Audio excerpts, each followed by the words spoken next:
Hello AJ, what have you been up to, mate? Well, Franklin, I'd done my Ironman. It did not go quite as well as I'd hoped, unfortunately. Yeah, I thought it might be a little bit of a touchy subject, but obviously, listen, you still put the effort in, whatever way you look at it. Yeah. It was just the last 30 miles of the bike ride and then the marathon that I wasn't able to do, unfortunately. What I realised is that they'll pull you from the race if you don't make it to a certain distance by a certain time, because they have to clear the roads. Did you not know that? No, I did, but I was a bit more confident at the time that I was going to make it. And then unfortunately it just didn't pan out that way. I got to 65 miles, realised I had another 50 odd to go, and I thought I'm not going to make the time, so I managed another 20, and then they stopped me, and they said, look, you've run out of time, unfortunately. So that was it, and it was Preparation is key, and unfortunately, I just don't think I did quite enough. But nonetheless, I've eaten my body weight in chocolate and pizza this weekend. Since you got back here? Yeah, and then I'm back in the gym tomorrow. So we're going to go again. Is that because you're upset, or is that comfort feeding? It's it's a reward to myself a little bit. You know, I know I didn't complete the journey, but I'd been eating extremely clean for about 3 or 4 months. I hadn't had alcohol. You're just like me, aren't you? You're an athlete, absolute athlete. No chocolate, no nothing whatsoever. Exactly. I'd like to say that's the truth, but it's not where I'm concerned. No, but you've been to York. Yes, I went to York for a week. Decided to take a break. Well, sort of. Yeah, but, well, what I say is I ended up doing 20,000 steps a day, 10 miles at least. And come back more knackered than I did before I went there. But so the decision was we were going last Saturday, and we originally, I think the original kickoff for the game against who did we play? River. No, we didn't play River. Liver. No, we didn't play Liver. Who did we play? I'm sure we played. I forgot. Waterloo Dock. We played Waterloo Dock. Oh, fine. No, hang on a minute. No, I don't think so. Have I missed a game? Oh yeah, I've missed a game. So who did we play on Saturday? I'm sure it was River. Well, listen, I don't know. For Pete's sake. Listen, I haven't printed it. You'd think you'd know this. But that doesn't matter anyway. It was Andy Barlow's first game in charge last Saturday. Oh, that was MSB Walton Reserves. MSB Walton Reserves, that's right, yeah. And then it was Waterloo Dock on Saturday. That's an easy so question. MSB Walton Reserves, that was back at the... where did we play them? The Gate. What's there? It piddled all the way through the game anyway. That's putting it politely. So anyway, the original kick-off time should have been around about 1:15, I think, and it was, in the end, it was put forward to 3:30.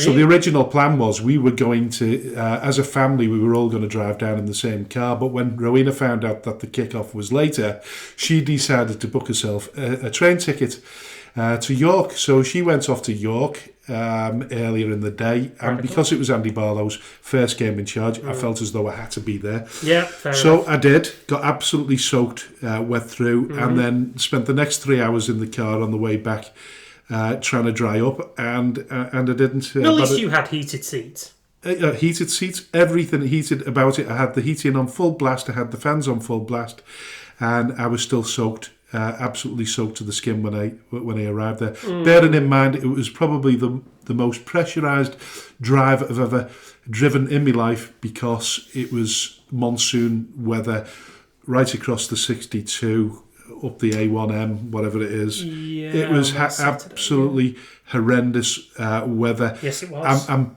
at many stages felt quite tired because of the heat, trying to dry myself out, and then I had a mixture of windows steaming up. But listen, anyway, when I did manage to settle down and dry up, we'd already booked tickets in advance to go and watch York City. Now I try and watch York City as often as I can when I'm up in York. And I think the last 2 occasions now they beat the opposition 5-0. I think they beat Yeovil 5-0 or 5-1 on the previous occasion, and then against Carlisle on Tuesday night. They whopped them 5-0 as well. Rowena came along to the game with James, and we were even caught on one of their cameras. I think I saw that, or I at least saw you. Yeah, I was taking videos of the York City players celebrating their 5th goal, and then they panned in on us. So it was, what do you call it now? I'm watching you, watching me. Interesting. Yeah, well, something like that. Anyway, but listen, absolutely fabulous stadium. For anybody that's never been to York's new stadium before, then I highly recommend it. What's strange and odd about York City's ground is that when you actually land on the retail park, you don't actually know it's a football ground. Because it's surrounded with restaurants and a gymnasium and what have you, and then you've got this entrance that takes you into the ground.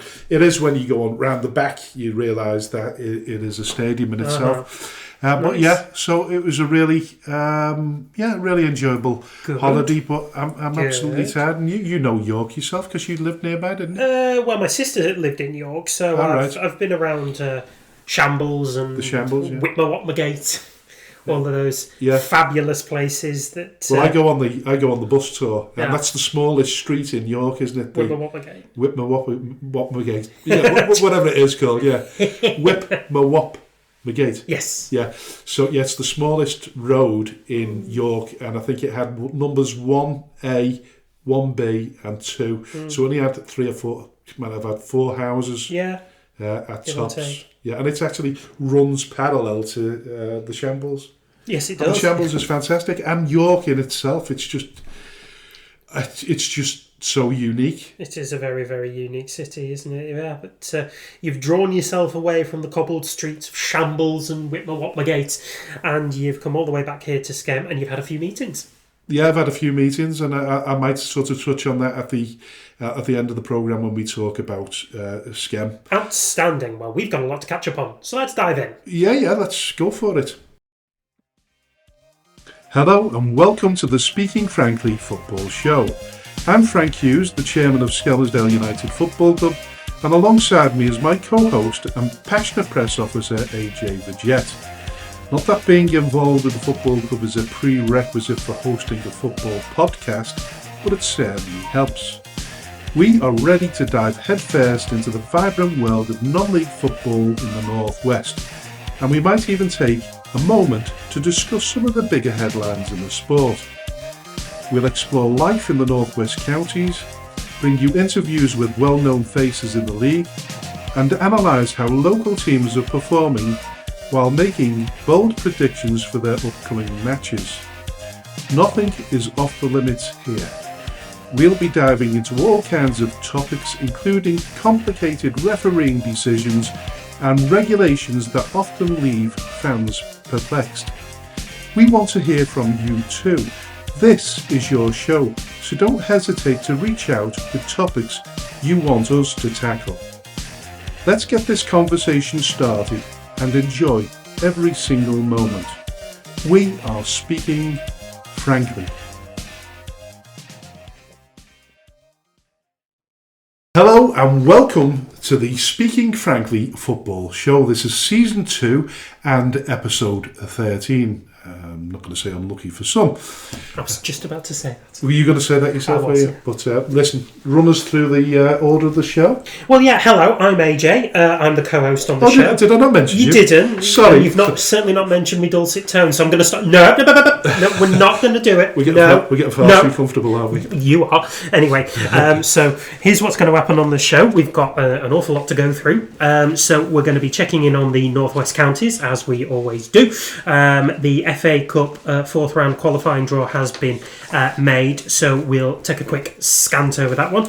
We're going to be looking at Daisy Hill and AFC Liverpool. We're going to visit Controversial Corner, where there are phrases that are taking issue. Morecambe FC are making some headlines, and the abuse in the Ryder Cup, and also some electrical issues that Route 1 Rovers have pointed out as well. In part 2, we're going to be interviewing the returning Nelson manager, Arron Ripley, as he takes charge of the East Lancashire club for the second spell. He's going to turn into Chris Wilder by the time he's 35, I should think. Got about 5 spells in charge. In part 3, we're going to do a roundup of results, fixtures, predictions, and also dropping in, as we always do, on Skelmersdale United. So, Frank, where are we going first? Well, the Northwest Counties, we always touch on the Northwest Counties first up, don't we? And it was a of mixed bag of results this weekend because it was largely Macron Cup games. So it was the Was the Macron Cup? Yes. It was indeed. So listen, before we go any further, we'll mention Rick Holden as being named as the new manager of the Arron following the second of former guest Paul Jones. I messaged Paul when it happened, and he's extremely disappointed as he felt as though the club were turning the corner, albeit with a very young squad. But it's never nice to see the demise of any manager, which sounds a bit coming from me. Ghoulish. Yes, but it's never nice. Listen, never nice to deliver the news, and it's never nice to be on the other end of it either. But football is one of those unfortunate games. So listen, we'll look at the results in the Macron Cup and some of those that stand out more than others. Yeah. I think AFC Liverpool. We'll touch on AFC Liverpool first of all because they've been having a rocky time in the Premier Division. Up and down. Yeah, but they're in the bottom 2. But they've managed to muster up 3 wins. First win in the won in the league was part of the first part of the run. I can't remember who they won now. Somebody somewhere will tell me. Maybe you.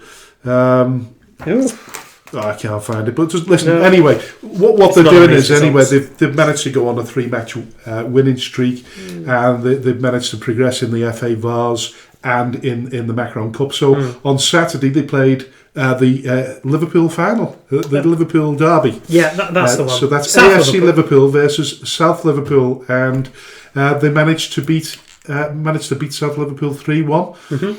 Really, really good win for them there. South Liverpool managed to get a goal back in the 93rd minute. The attendance, but the attendance 77. It's not exactly.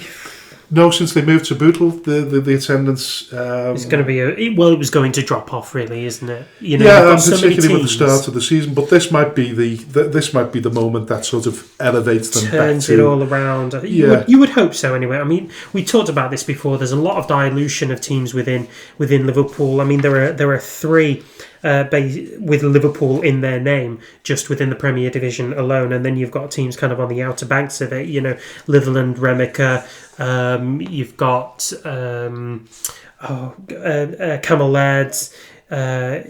You've got what's the one in our division called?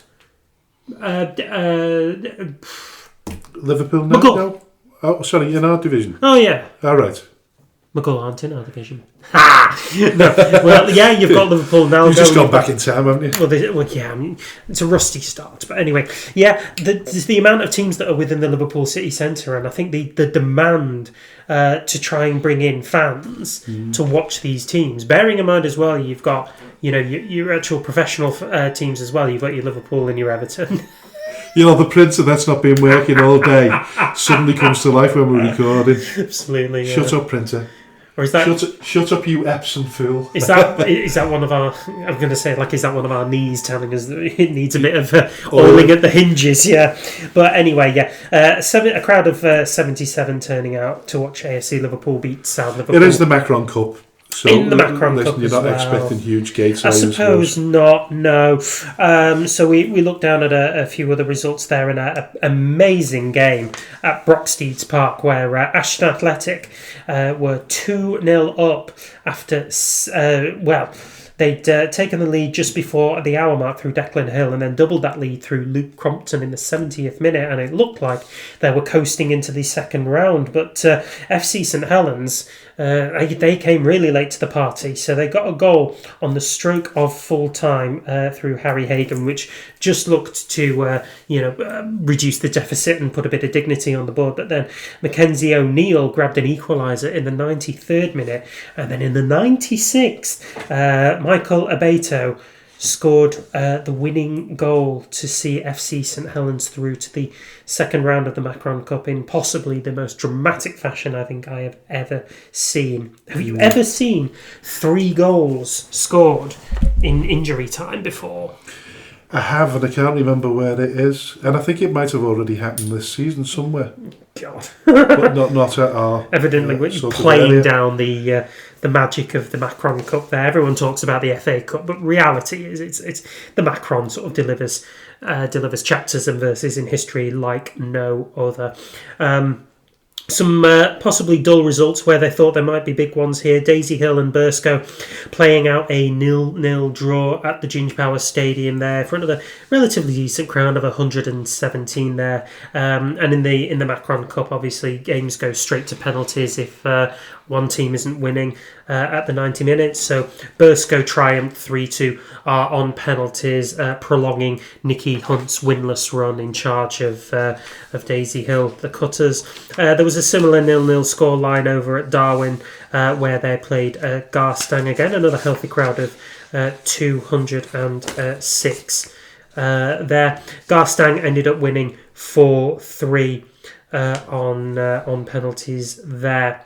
Yeah, can we just go back to the Daisy Hill situation? They're really, really struggling, aren't they? I mean, they're winless since Nicky Hunt took charge. Yes. They've been knocked out of the FA Vase by AFC Liverpool. Yes. And then, like you say, they were knocked out by Burscough in the Macron Cup. It just seems that they can't get anything right at the moment. Well, and I'm not having a dig. No, I mean, it's clearly a difficult start to life in management for Nicky Hunt, and I think he's got a bit of a tide to turn on Daisy Hill. Obviously, he's had to deal with a bit of an exodus of players that left when Lee Hill left. Including his goalkeeper, his captain, a couple of his attackers as well. So he is having to deal with a bit of a rebuild of the squad, and regardless of finances,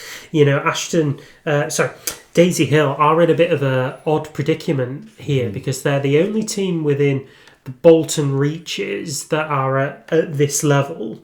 There's no other... I mean, you've got Atherton, which is 10 minutes down the road, and they've got 3 clubs within the non-league circuit that are, primed for poaching players in that neck of the woods.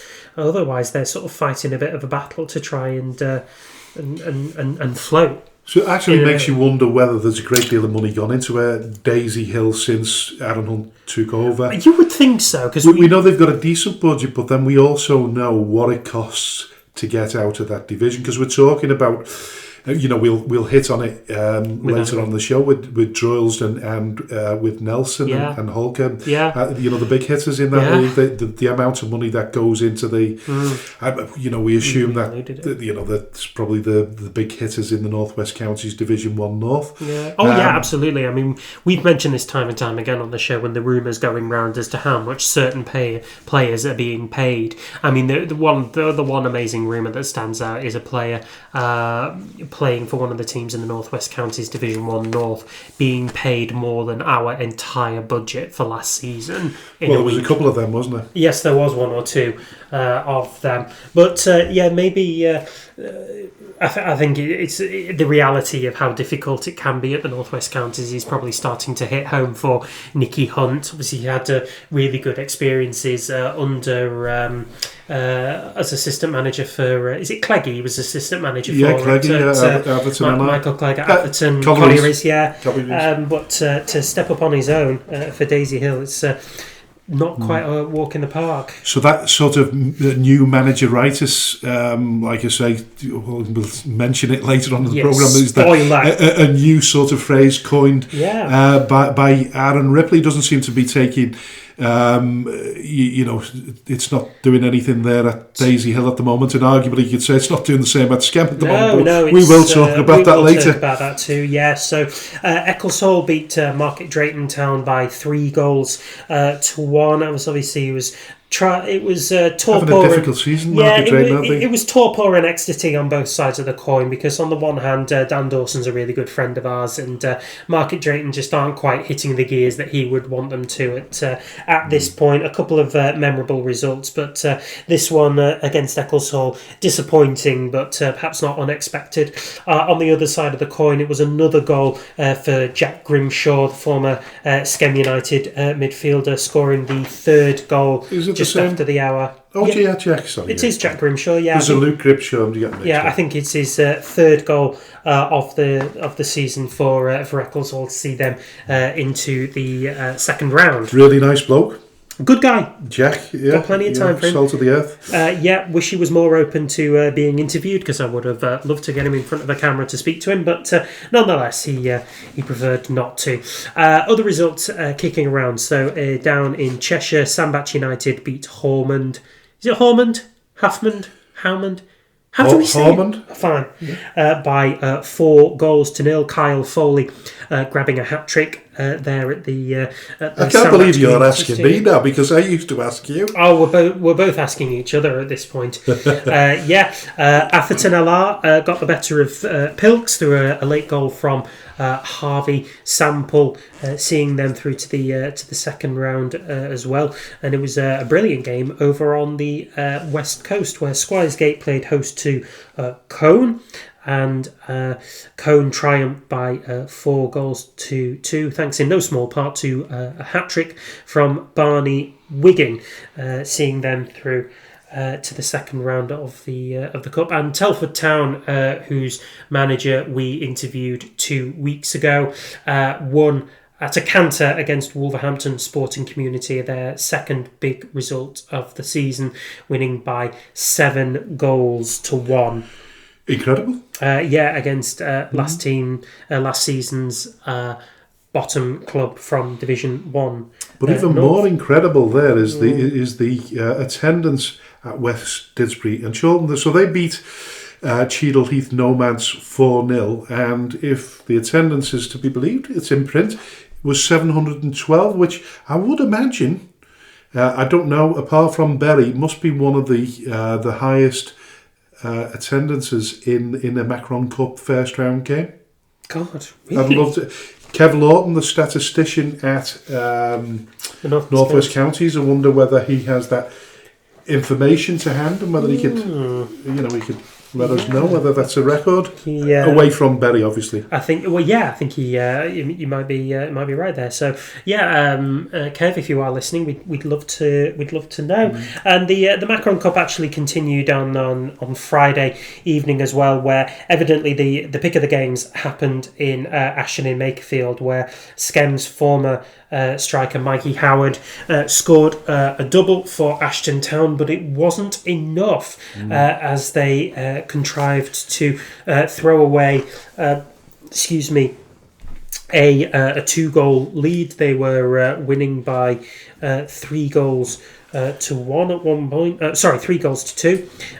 City of Liverpool keep shocking, don't they? They do. It's very bizarre that we expected them to really, really struggle, but somehow they just keep managing to eke out results and victories here and there. The latest one with a goal from Owen Huff in the 93rd minute, securing them the result at Ashton to see them through by 4-3. Absolutely stunning, that is. And in fact, actually, it was City and Liverpool who were 2-0 up through goals from Adam Brooks and Adam Morgan. And actually, Ashton turned it around completely by going 3-2 up and then consolidated that by losing the lead and then surrendering the result altogether. Quite a stunning topsy-turvy game there. It makes you whether you worry too much about these cup games. I mean, they can be a blessing or a pain in the backside. I'm not sure. I think every team looks good. If you want continuity, if you want to keep the winning, the winning streaks going, you've got to be.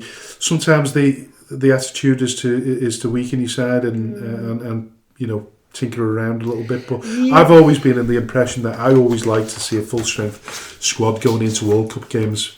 Yeah, I think it'd be nice. As you say, continuity, and particularly for us, which obviously we'll come to a little bit later, for the sake of squad building and unity, because none of these players are contracted. If you want to get them working together, you need every opportunity under the sun to make sure that they can play together and play well.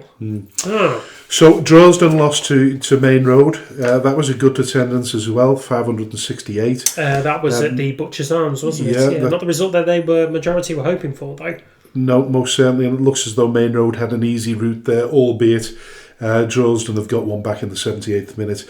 Exton Villa have battered Holker Old Boys. Again, we questioned how they do when they're travelling. Doesn't seem to do. They don't particularly do well. But looking at some of the midweek games from Tuesday night, Thornton Cleveley's lost 2-1 to Cone in the second qualifying round of the FA Vase. In the Macron Cup, Chadderton continuing their good form. They beat a good Earlham side 3-0. Benito Lowe scoring a couple of goals there. Tuesday night in the Premier Division, City of Liverpool drew 2-2 with Longridge Town. Glossop North End lost to Atherton LR. Staffordshire Senior Cup first round, Wolverhampton Wanderers Casuals 2, Wolverhampton Sporting Community 1, and the best they could do in that big derby game was muster up a crowd of 70, which is not particularly great, is it? There's this thing going around really in the Division 1 South where they just seem to have poor attendances across the board, unless you're in places like Sandbach or Telford, and even then Telford's is not enormous because they still share the town with AFC Telford, but you would think that the majority of these teams have actually got followers in the Midland Premier rather than... They're not winning teams, are they, though, by and large? And I suppose when you've got winning teams, you expect bigger gates. That not always happens. I remember when Skem were riding high in the Northern Premier Division, and the gates actually went down, which didn't make any sense at all. Bizarre. It really is. But listen, we'll touch on the FA Cup because Chadderton were the last team represented the Northwest Counties. Unfortunately, they bowed out to Spennymoor Town. Yeah, that's not an undignified result by any stretch of the imagination. We know Spenny are a strong team. They're in the National League North, are they? Something like that. They're in a... They're pretty high up as Spennymoor, so all credit to Chadderton. Heck of a result. They in fact were holding Spennymoor up until the 55th minute of the game, and that may have just opened the floodgates slightly for the goals that followed. Good crowd over at Spennymoor, 667. So Chadderton exiting with their heads very much held high. Yeah, and listen, before we talk about the fourth qualifying round draw for the FA Cup in the northern section, we'll have a look at some of the results in the northern section of the third qualifying round. Darlington FC beat File 3-1 at home. Ashton United lost to Runcorn Linnets 2-1. Looking at some of the teams more locally to us, Chester battered Cares and Ashton 5-1. AFC Fylde and Darlington drew 2-2. I don't know whether the replay has been played on that one, but I'm sure somebody will find out. Just looking at Runcorn Linnets. What was it talking about Runcorn? Runcorn Linnets had they played Ashton United, and I think they won on. They were the replays, I should say. The ones they were. Pardon me. Yeah, so after the original 1-1 draw over in Runcorn, they made the trip over to Ashton-under-Lyne and beat Ashton United by 2-1. They are just one game away from the first round proper, and to do that, they will have to navigate past Buxton of the National League North. Yeah. Stunning result. So Southport had a great victory at Morpeth, 3-1, to progress to the fourth qualifying round. Really, really good result for them. Massive result. Marine, unfortunately, bowed out to Buxton at home, 3-2. Yeah, not a bad result for Bobby Grants. and his side, they can probably take a lot of heart from that game. Certainly, how results gone by have been going.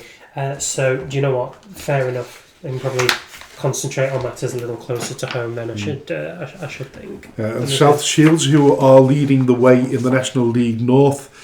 They managed to batter Chorley 4-1. Yeah, Chorley, who were riding high in the they're only third position themselves, so yes, they did particularly well. That's an excellent result for South Shields. Yeah, so leaves with Hyde United beat Matlock Town 1-0. A good win for them, but they've had a change in management as well, haven't they? I don't know whether have they secured their new manager yet? Absolutely no idea. I'll be honest, I don't follow Hyde United nearly as much as I possibly should do for this show. So anyway, listen, the fourth qualifying round draw is as follows in the North section. It's AFC Fylde versus Darlington or AFC... Well, it's already been decided that, hasn't it? Yeah, I think it's... Yeah, it'll be versus Darlington, yeah. Macclesfield versus Stamford, Gainsborough Trinity versus Hartlepool United, Carlisle United versus Boston United, Rochdale versus York City, so I'll go for York in that one. Runcorn Linnets versus Buxton, Morecambe versus Chester, South Shields versus Spalding, Tamworth versus Hyde United, Scunthorpe United versus Kings Lynn. Just looking at Hales Owen, which one team beat that? I don't know who won in that game now. So it's where are they? I can't find it. Also, this paperwork is so... listen, I've got it there, yeah. So it's Aveley versus Gateshead. Spennymoor Town, yeah, they won their replay, didn't they? Did they? Against Hensford? Oh, God, you know what? It's all this paperwork and you just can't find out. It's anyway, listen, awful. They're playing Billericay Town, whoever won that. Southport are playing Halifax and Altrincham at home to Harborough Town. So there's chances of progression there. We're obviously looking out for the likes of Runcorn Linnets, York City, Southport. We want these teams to. Yeah. We most definitely want these teams to win, don't we? Yeah, of course we do. Of course we do. Yeah, we do. As you say, this is the last of the qualifying rounds before the FA Cup first round proper draw is made, and we really hope to see some of the inverted commas smaller teams play and get to where we and play against a football league team and get to where we were 5 or 6 years ago. So what you really want is the strong league teams in the lower echelons of non-league to get maybe a decent draw in the next round, not necessarily go straight to football league, so they can get to the third round, because we always go back to the third round, Marine against Spurs and what it did for Marine as a football club, and also how close Burscough were to drawing United in the FA Cup in, was it about 2005, 2006, something like that. I think they ended up drawing against Burton and... Burton drew against Manchester United and then had a replay, and you listen to the thing that dreams are made of, and it's the one thing that I miss most about being in the amateur leagues now is the FA Vase and the FA Cup, and I've probably got a greater appreciation for the FA Vase now that we're not in it, because once we got relegated from the Premier Division of the North West Counties, you automatically bow out of the FA Cup, but you're still in the FA Vase. And now obviously that we've dropped down, we're not in either competition, and it hurts, because it can make you a fair amount of money. And Skem had a good cup run a few years ago when they managed to play Harrogate Town in the first round proper, and made a few bob out of it. Featured on TV as well. It's just the thing that dreams are made up. But listen, the absolute dream of the cup. So we're looking out for all of those, and hoping that your dreams can come true. So now we're going to the controversial corners. Yeah, most certainly. So, Berkshire and Buckinghamshire FA has published a new inclusive language guide advertising that "come on team," the phrase "come on team," should be used instead of "come on lads," as it has been deemed an offensive term that should not be used, and come on team should be, as it is, gender neutral. Callum Saholtra, its community and inclusion manager, said the guide will help us all take simple but meaningful steps to ensure our game is inclusive, respectful and welcoming to everyone. The guide also encouraged referees to ask for captain's pronouns during a briefing and used parent, carer rather than mother. The Tory MP Sir John Hayes has criticised the guide, saying at best this is daft, at worst this is sinister. I'd normally never pay any praise towards a Tory MP, but I mean, this is ridiculous. I mean, this is political correctness gone absolute balmy. I mean, who thinks these things up? Who's mad enough to do it? Community and inclusion departments made up of people who've maybe taken on feedback. I don't normally swear, but it's all a load of bollocks. Okie doke. I mean, it is. I mean, basically, I mean, it's more bollocks than you'd actually think when you sort of strip it apart. I mean, we've gone from now, being able to say man of the match. Now, if men are playing in the football game, then the person that is the player of the match is the man of the match. He's not going to be a woman, and vice versa. If we're in an all-women's game, it's the woman of the match. I can't see the problem with that. Am I 58 years of age and out with the arc? You're a young man, from a young man's perspective, 30, 31. I like to think so, yeah. What do you think? I think I'm probably in the same boat as you, to be honest. Now, I'm all for inclusivity and I'm all for opening up football to be as far-reaching a community as possible. You know, we have always supported, the Rainbow Laces campaign. We believe that football should be a fair and inclusive game for everybody. And I think there are certain times and places where adaptable language can be used, particularly in the women's game. You'd not shout, "Come on, lads," to a group of women, really, would you? But you wouldn't call a cabbage a turnip, would you?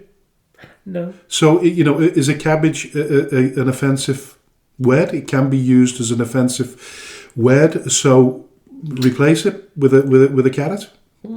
Call it something else? It's gone absolutely bonkers. I think this particular guidance is a little bit too far. The game we play isn't gender. It's not gender neutral. It isn't. It can't be gender neutral unless you're both playing together. Well, exactly. Yeah, as mixed teams. Mixed teams. And the only time I'm ever seeing that is on the Soccer Aid game. Yeah. When they have the men and the women playing together, integrated as one. And I don't think anybody is particularly bothered by the phrase "come on, lads." I've never heard a gender-neutral phrase being deemed offensive. I've never heard any complaints being raised about this. So if these are being brought in, it's coming from a very, very, very, very small minority. Okay, can I make a suggestion? We can start this campaign here on the Speaking Frankly Football Show. Oh, we're going to do a campaign. So right across the Premier League and right down to the lower echelons of football, including amateur football, this Saturday we want to test the terminology. Come on, team! Okay. I've just blasted the speakers out there, so the monitor went off. Uh-huh. But yeah, I mean, do you think it'll catch on? If we were forced into say, "Come on, team." Well, I mean, I'm on the commentary gantry this Sunday, so how on earth am I going to manage being gender neutral? Because, all I seem to say is, he, that bloke, he rises high, all of this stuff. The captains are shaking the hands of, all of that. I'm using the pronouns. Well, I've never known one single footballer come up to me and say, "I want to be known by." No, not by pronouns anyway. No, because the thing is to have those kind of pronouns in there. You're inviting discussion as to whether you should be involved in the men's game or the women's game, because we haven't, as far as I'm aware, a gender-neutral football team and footballing community is absolutely minuscule. I'm not even sure there are any at amateur level. There may be some in the inclusive, specific world of sports, actual gay football teams or, LGBT plus community teams. But you wouldn't get them in, in the kind of football environments that we're so used to discussing week on week on this show. So for me, I think they're overstepping a little bit, and they're probably making an issue where there isn't one. I'd love to see where they got their source from. Yeah, and maybe concentrate on all the things that are actually going wrong in football. The abuse of players and the racism, officials, the racism on top of that. Yeah. Maybe sort of study that before the come on lads as being an offensive. I mean, you've heard the language. You hear it more at the lower levels because it's there's less people in the crowd, so it bellows out and it sounds worse when you hear it. And we all very, very tempted to use language that we prefer not to use in a normal day-to-day life. Pretty much. But I think there's a lot more to worry about in football than being offended by saying "come on, lads." But listen, I think we've probably given that far too much exposure. But let's listen, anybody that has got a view on that and then wants to bring it up in next week's show, then please listen. We could maybe even try and find who this football boss is. That's Callum Saltra, the community and inclusion manager for the Berkshire and Buckinghamshire FA. It'll be wonderful to see. It'd be wonderful to see where he got his data from, actually. And if you are somebody who finds the phrase "come on lads" offensive and feel like the language guide should be used across Merseyside and Lancashire FA, do please feel free to write into us. We are very inclusive on the Speaking Frankly football show.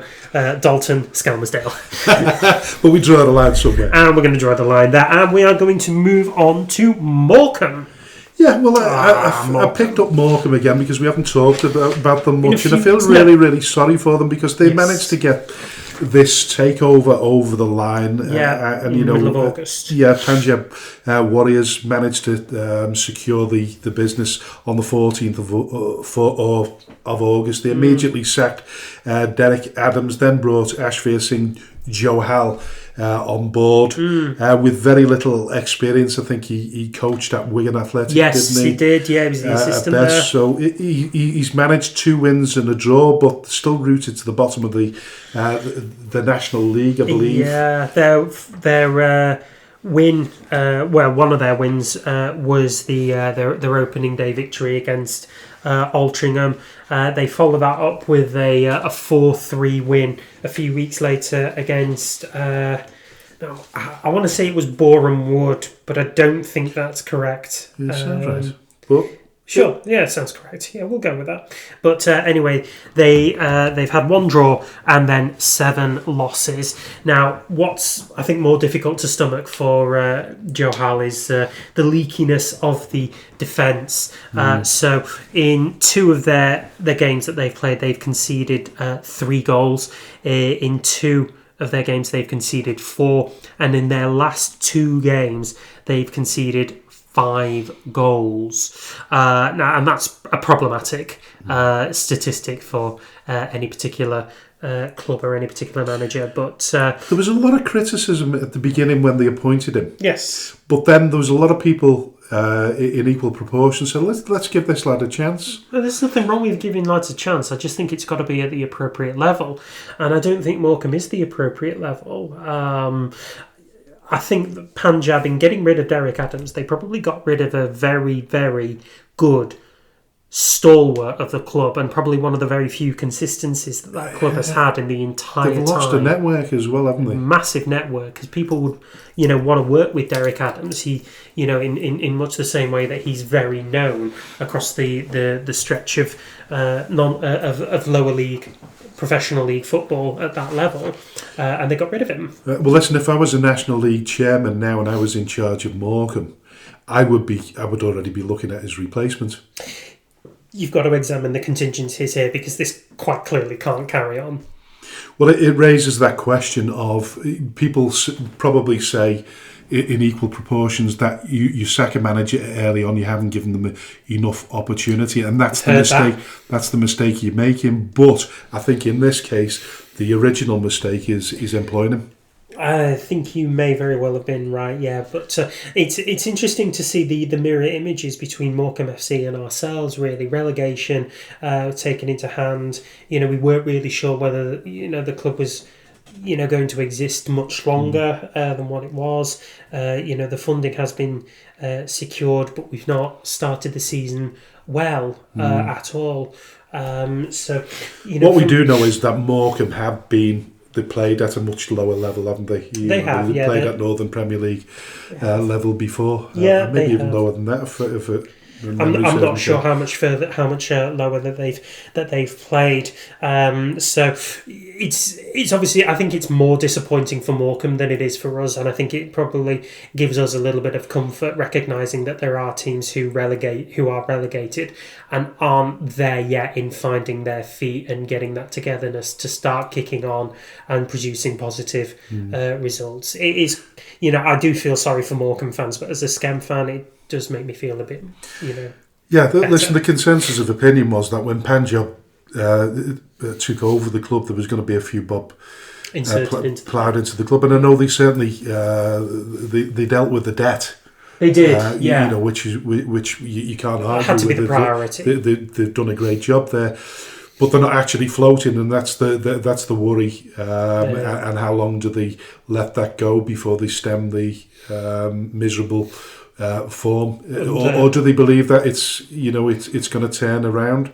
Well, I think they're going to need to give this guy a bit more time, because in sacking him, they know full well that they'll have to pay him severance. They'll have to buy out the remainder of his contract, or it depends how deep their pockets are, because know certainly at the higher echelons of the Premier League, managers get sacked left, right, and centre. It doesn't matter whether they have a big contract or not. They've also had to rebuild their entire squad in the same way that we do. I think they were only left with about 2 or 3 players, so they've had to rebuild entirely. That's because contracts were broken. Yes, they were. One would assume now, because of the takeover, all of these players will be contracted. So whoever comes in now, that side of things is secured. A little bit different to what at our level, where you can come and go unless you've got the collateral to retain them. So they've got a big, huge question mark hovering over their heads, and you've got to.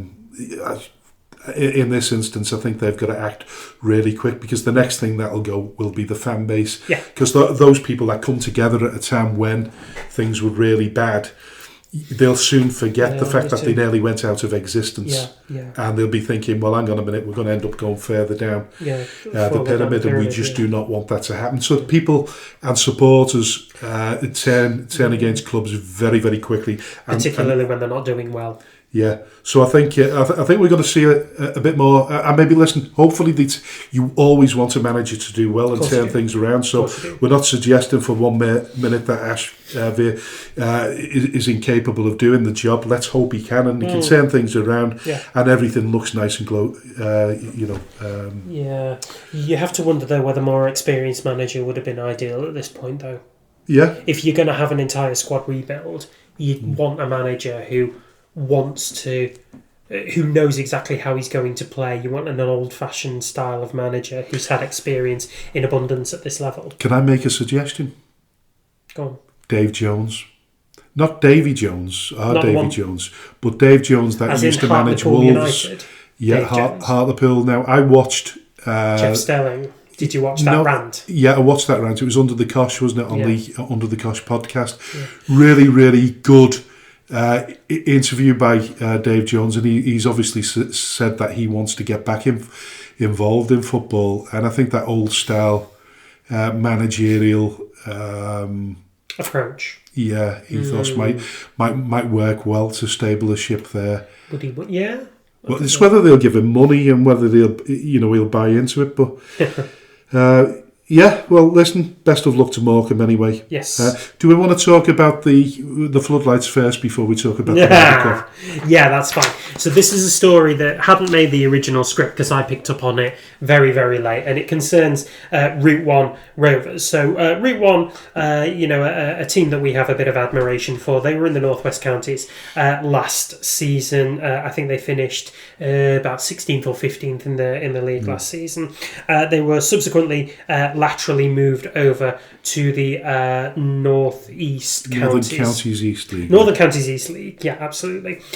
So last night they were playing Armthorpe Welfare, I believe it was, in the domestic league, and they were winning by 3-0 when suddenly a couple of the floodlights were hit by a power outage, and subsequently the game was abandoned about 75 minutes into the game or so. So what Route 1 Rovers are now suggesting that Armthorpe do is pay up initially for the fees to the referee, and are now, I would assume, pushing for that result to stand, particularly given that they were leading 3-0 with 14 minutes to go. There has been a suggestion as well, and photographic evidence, which we're not sure how. Well, I've seen one picture that showed the fuse box being totally intact and in working condition. Yeah. And there's a suggestion now, but with social media, this could be made up, sure. that it was actually sabotaged deliberately. Yeah, there has been allegedly. a suggestion. There's been a suggestion that somebody heard the phrase "kill the lights" being spoken. In and I've wanted to do that so many times in my life. Well, exactly. But I've never done that, and I would never go down that. I think, listen, if they get found out, they could get kicked out of the league, couldn't they? Could they? Could it go that far? Well, I think so. Yeah, you could be taken really, really seriously, because it's tantamount to cheating, isn't it? It is. Yeah, it is kind of tantamount to. And we're not suggesting that's the case, by the way. Yeah, this is all alleged. This is all alleged, and it's all speculative. We're just kind of linking it to what's gone on previously. We don't want to be sued. No, we don't. We don't want to have to issue another apology. But somebody's claiming it happened to Wakefield last season in the same league. They were at Durn, 2-0 up against 10 men, 70 odd minutes gone. The lights go out. The game is forced into a replay, and that result that Wakefield then lost possibly cost them the title. So it kind of remains to be seen as to what the outcome of the match will be, whether, given Route 1's cruising 3-0 after 76 minutes of play, would be enough for the league to suggest that result should stand, or whether, because it's come late to us, we don't really know the actual rule on when a result should stand, but we do know that other teams that have been winning 1-0 and they become to the end of the game, they've had to replay their games in full. Exactly. And you mentioned the team before, I can't remember who it was. Me neither. Can't remember. It doesn't really matter, but no, it doesn't. So there is a difference in margin, and that's what I'm saying. In terms of 3-0, with arguably you can say with 15 minutes to go, there is enough time. Who was it? He used to famously say, Brian Clough used to say, it only takes a second to score a goal. Yeah. So from that perspective, I suppose if you've got 15 minutes left, you can score 3 goals. You just mentioned it there about a team scoring 3 goals in added on time. Yeah, FC St Helens did, FC St Helens. So if I was arguing in my corner, I would be suggesting that, listen, we need to replay that game. As a chairman, you'd argue it. You'd say, listen, there's enough time to recover this. And you'd use that as an example, FC St Helens. I think it's a perfect example. So, it just remains to be seen, really, doesn't it? What I have noticed on the socials, and correct me if I'm wrong, but Route 1 Rovers socials themselves have been very, very critical Oh yeah, they absolutely I'm sceptical. Yeah, I'm seeing it right now, and the live tweet was Armthorpe have turned the lights off. Game halted. The home side needs to pay the electric here. Route 1 still leading 3-0. Followed by the referee has called it off after the home side, supposedly, in inverted commas, had an electricity issue. Route 1 were cruising 3-0 when the lights went out. Embarrassing. And it could all be genuinely true on Armworth. What's the name of the team? Armthorpe. Armthorpe Welfare. There could be a logical reason why it happened, and hopefully there is, because I wouldn't like to think that any club would ever do that. Yeah, you would hope not, wouldn't you? I mean, I do know a club. Victory. I do know a club who had injuries, and I'm not naming names at all. I won't name names, but I do know that they flooded the pitch once prior to a game to get it called off, and they were successful.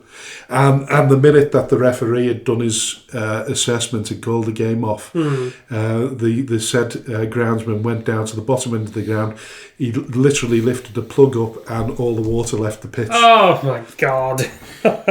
Yeah. Legend in his lifetime. But listen, the least said about that, the better. But apart from that, I think cheating when the actual game is in progress, I think is a no-no, if that indeed is the case. But listen, we'll move on to the final part of part one, and it's not really talk football, bizarrely. It's not, but it sort of links in with what we were talking about before, about using offensive language. So we're talking about the Ryder Cup and what went on over the weekend. Now, I don't know whether you're a big golf fan. I tend to switch more on when Rory McIlroy's doing really well, or I was a big Nick Faldo fan back in the day. I used to watch a lot of golf. There's some characters, Sevi Ballesteros and people like that, fabulous characters. And I loved, they were sort of crowd pleasers, a little bit like what you had back in the day when you had Alex Higgins and Jimmy White in snooker. They brought crowds to watch it, and it's happened with the resurgence in darts now with Luke Littler. It's fantastic. But what actually happened in terms of the Ryder Cup? Even I think a beer can was thrown at McIlroy's wife. Hit a hat. Fortunately, she was okay, and she took it gracefully and carried on walking. Well, you've seen footage of McIlroy shouting obscenities back at the crowd. You've seen who's his golfing partner, who's also Irish. What's his name? I think he was the only one to take a point on his on that last day. I've forgotten his name, and that's going to annoy me now. Yeah, but what he's basically said, and it sort of links in with football, really, is McIlroy turned around and said, by all means, shout for your own team, but don't shout against another team. And it happens in football. We spend 90 plus minutes watching football where the opposing team are insulting the opposition or the referees, and that's why I've sort of brought it up, because we're never going to eradicate that from the football terraces. No. That's just simply not going to happen. No. I think now that this has started to happen more often in the Ryder Cup and in golf, I think it's something that's going to probably continue. And when the sort of the Ryder Cup comes back over to these shores, it will be interesting to see whether they continue with the same. But we don't really do that, do we? I mean, but we do it in football. We do it in football, absolutely. But golf is a bit more of a graceful game, and it's watched by the kind of people who don't really. They've got more patience. They've got more time. Do you ever remember the great sort of interactions with Colin Montgomery, and when he was interacting with crowds, and they called him. They called him Mrs. Doubtfire at the time, didn't they? He got some terrible abuse, and he used to dish it back out again. Okay. And I think he was quite vocal about what happened at the Ryder Cup as well. Right. But what I'm saying to you is that it's not the main aim to talk about golf. I mean, I played golf a long time ago. I've got a glass back. I thought I was a reasonably good player. My mate turned around and said to me, "Listen, I think what you need to do now is to move on a little bit, is to get some lessons. So I went and had lessons, and when I had the lessons and I started playing golf again, I realised I'd lost my swing completely because I was concentrating on too much. And my golf game went... I don't even know why I'm mentioning that, but sometimes I think that golf is the waste of a good walk now, certainly because I can't hit a ball. But yeah, listen, I was just making the comparison between what happens at football, and once that starts creeping in golf, I think. Listen, we've witnessed it in the Premier League of darts as well. But darts has always been a massive hotbed for that kind of thing, hasn't it? But it's never been quite as bad as it is now. It's become more personalised, hasn't it? I think all abuse has kind of been more personalised over the years as well, hasn't it? You particularly get it in the cricket. Actually, when the Ashes is on, there's a lot of that. If you go down to Edgbaston in Birmingham, which is usually where the first test is held of the Ashes every single year, that's possibly one of the most febrile atmospheres ever recorded in sport. What's it called? What they do between them? The two teams, the Ashes. Yeah, what do they call it when they're barracking each other? Slating. Something like that, isn't it? Oh God, it's right on the tip of my tongue. Sledging. Sledging. Yeah, they do a lot of that. Particularly the English Australians. No, they do. And I think the Australians kind of give it as good as they get it when we go over there. Justin Langer, who was the head coach of Australian cricket at the time, said there's a line between banter and abuse. When he's playing cricket with his family, there's plenty of banter, but there's no abuse. There's no need for abuse. And I think that's exactly the kind of line that should be towed at, the Ryder Cup, at the football as well. I remember Ben Barnes getting a fair bit of banter from Droylsden fans when we visited them last season, and he took it all in good spirits because that's who Ben Barnes is. However, if you had somebody throwing full cans of beer at Ben Barnes, highly doubt he would be that magnanimous about it at all. There's a line to be drawn between banter and abuse, and I think that line is starting to grey out a little bit. And I think it's really important that football clubs and sporting bodies in particular set the example and the standard for what's expected from fans at this point. This just a quick one. I'm assuming that all there's a return to action in all the National League North. I think even if you haven't got a cup game, you're likely to be playing in the domestic competitions. Listen, good luck to Southport because they need to start getting some points on board. Very much so. Good luck to Lower Breck. That still surprising. Everyone sitting top of the league. Sitting top of the league there with Chasetown chasing them down. And Staley Bridge. And Bury just sitting in there comfortably. Bury started to string together a fair few decent results in the last few games. They were about 9th or 10th going into the last couple of weekends, but they're now rocketed their way up to 5th. Shout out to Clitheroe as well. Because they've had a topsy-turvy start, but they managed to beat Bootle. They beat Bootle. Yeah, they beat Bootle 1-0. They won their last game before that as well. I think that was against Congleton. They lost against Lower Breck by 3 goals to 2. No shame at all there. There is no shame at all in that, and we're starting to see the signs that Sean McConville is building a really decent squad there. They just signed Josh Briggs from FC St Helens, a really exciting bit of talent that I earmarked from his days at Padiham. It was him that opened the scoring 2 minutes into the game against Bootle in a game that they ended up winning by a goal to 0. It was Newcastle Town, that they played last week. I noted there they only managed to muster a crowd of 588. Seems that the crowds have come down. At Clitheroe. Yeah, they were That's touching on interesting. around about 800, 900, Oh, up to 1,000 at one stage. I'm not sure. That's interesting. Yeah. I'm not sure what to make of that, really. God, we've really got to get Sean on the show, haven't we? Yeah, we keep saying it. He's a busy man, so... Of course he is, yeah. We try and get him. Clitheroe making it 3 games unbeaten there by beating Bootle on the back of successive wins against Newcastle Town and Congleton Town to continue a really positive start to the season. Sefton Gonzalez, though, a player who we much malign for being a bit of a name rather than a performer these days, signed for Clitheroe about 3 weeks ago. He's now left and he's signed for Ramsbottom United under Steve Wilkes. A bit of a queue. Very much a coup for Ramsbottom. I think he's been there before.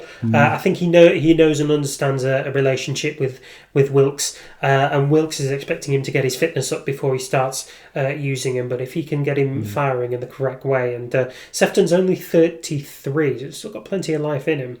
That could be absolutely massive for Ramsbottom. Now listen, we don't often talk about Prescott Cables, but Prescott Cables managed a really good victory at the weekend. 1-0 victory over FC United of Manchester in front of a crowd of 909. Very good, that. Yeah, I think it's Steve Daly, isn't it? The manager He there. is, yeah. If you remember the story, he left. Dave Dempsey took the job. Then he ended up going back to Bears. That was the very first storyline that I knew of in non-league football at this level, just after I joined Skem. Yeah. And I remember getting the big story. It was a big story, and I remember getting the full rundown of it from Lucas Bergquist. And kind of getting to full understanding of just how bonkers this kind of thing is and happens. I'd love to talk to Dave Dempsey about that. I've had, I asked him to come on the show. Did you? Last season when I think he got to his milestone of 100 games in charge. That was a full year in charge of Bearscough Football Club, I think, something like that. Amazing. So listen, if you're out there listening, Dave, and you want to come on the show, just let it be known that you're interested. We'd love to have you on. Yeah, we'd love to have you on the show, but we'd love to talk about the fiasco. Whether you'd want to talk about that or not, I don't know. Definitely. They followed Prescott Cables, just going back to them, they followed up that game against FC United of Manchester with a 0-0 draw away at Whitby Town. So another point added to their haul. That's made it 4 games unbeaten for them. So on Saturday, the 4th of October, which is coming up quickly, Runcorn Linnets at home to Chasetown in the which division is that? Northern Premier League's West. West, yeah. Yeah, it is the West, isn't it? Yeah. It is, yeah. Yeah. I'm not too sure now. No, it is Northern Premier League West. Yeah. So they've corner against Bury at away to Darlaston Town. Okay. So they'll be hoping to continue their relatively good positive run. Yeah, 100%. Good form in there. I'm just looking at where they are in Bury. the league. Darlaston, the down by the bottom. Darlaston are 20th out of 22. Bury are 5th. You would expect Bury to do it. Most certainly. Yeah.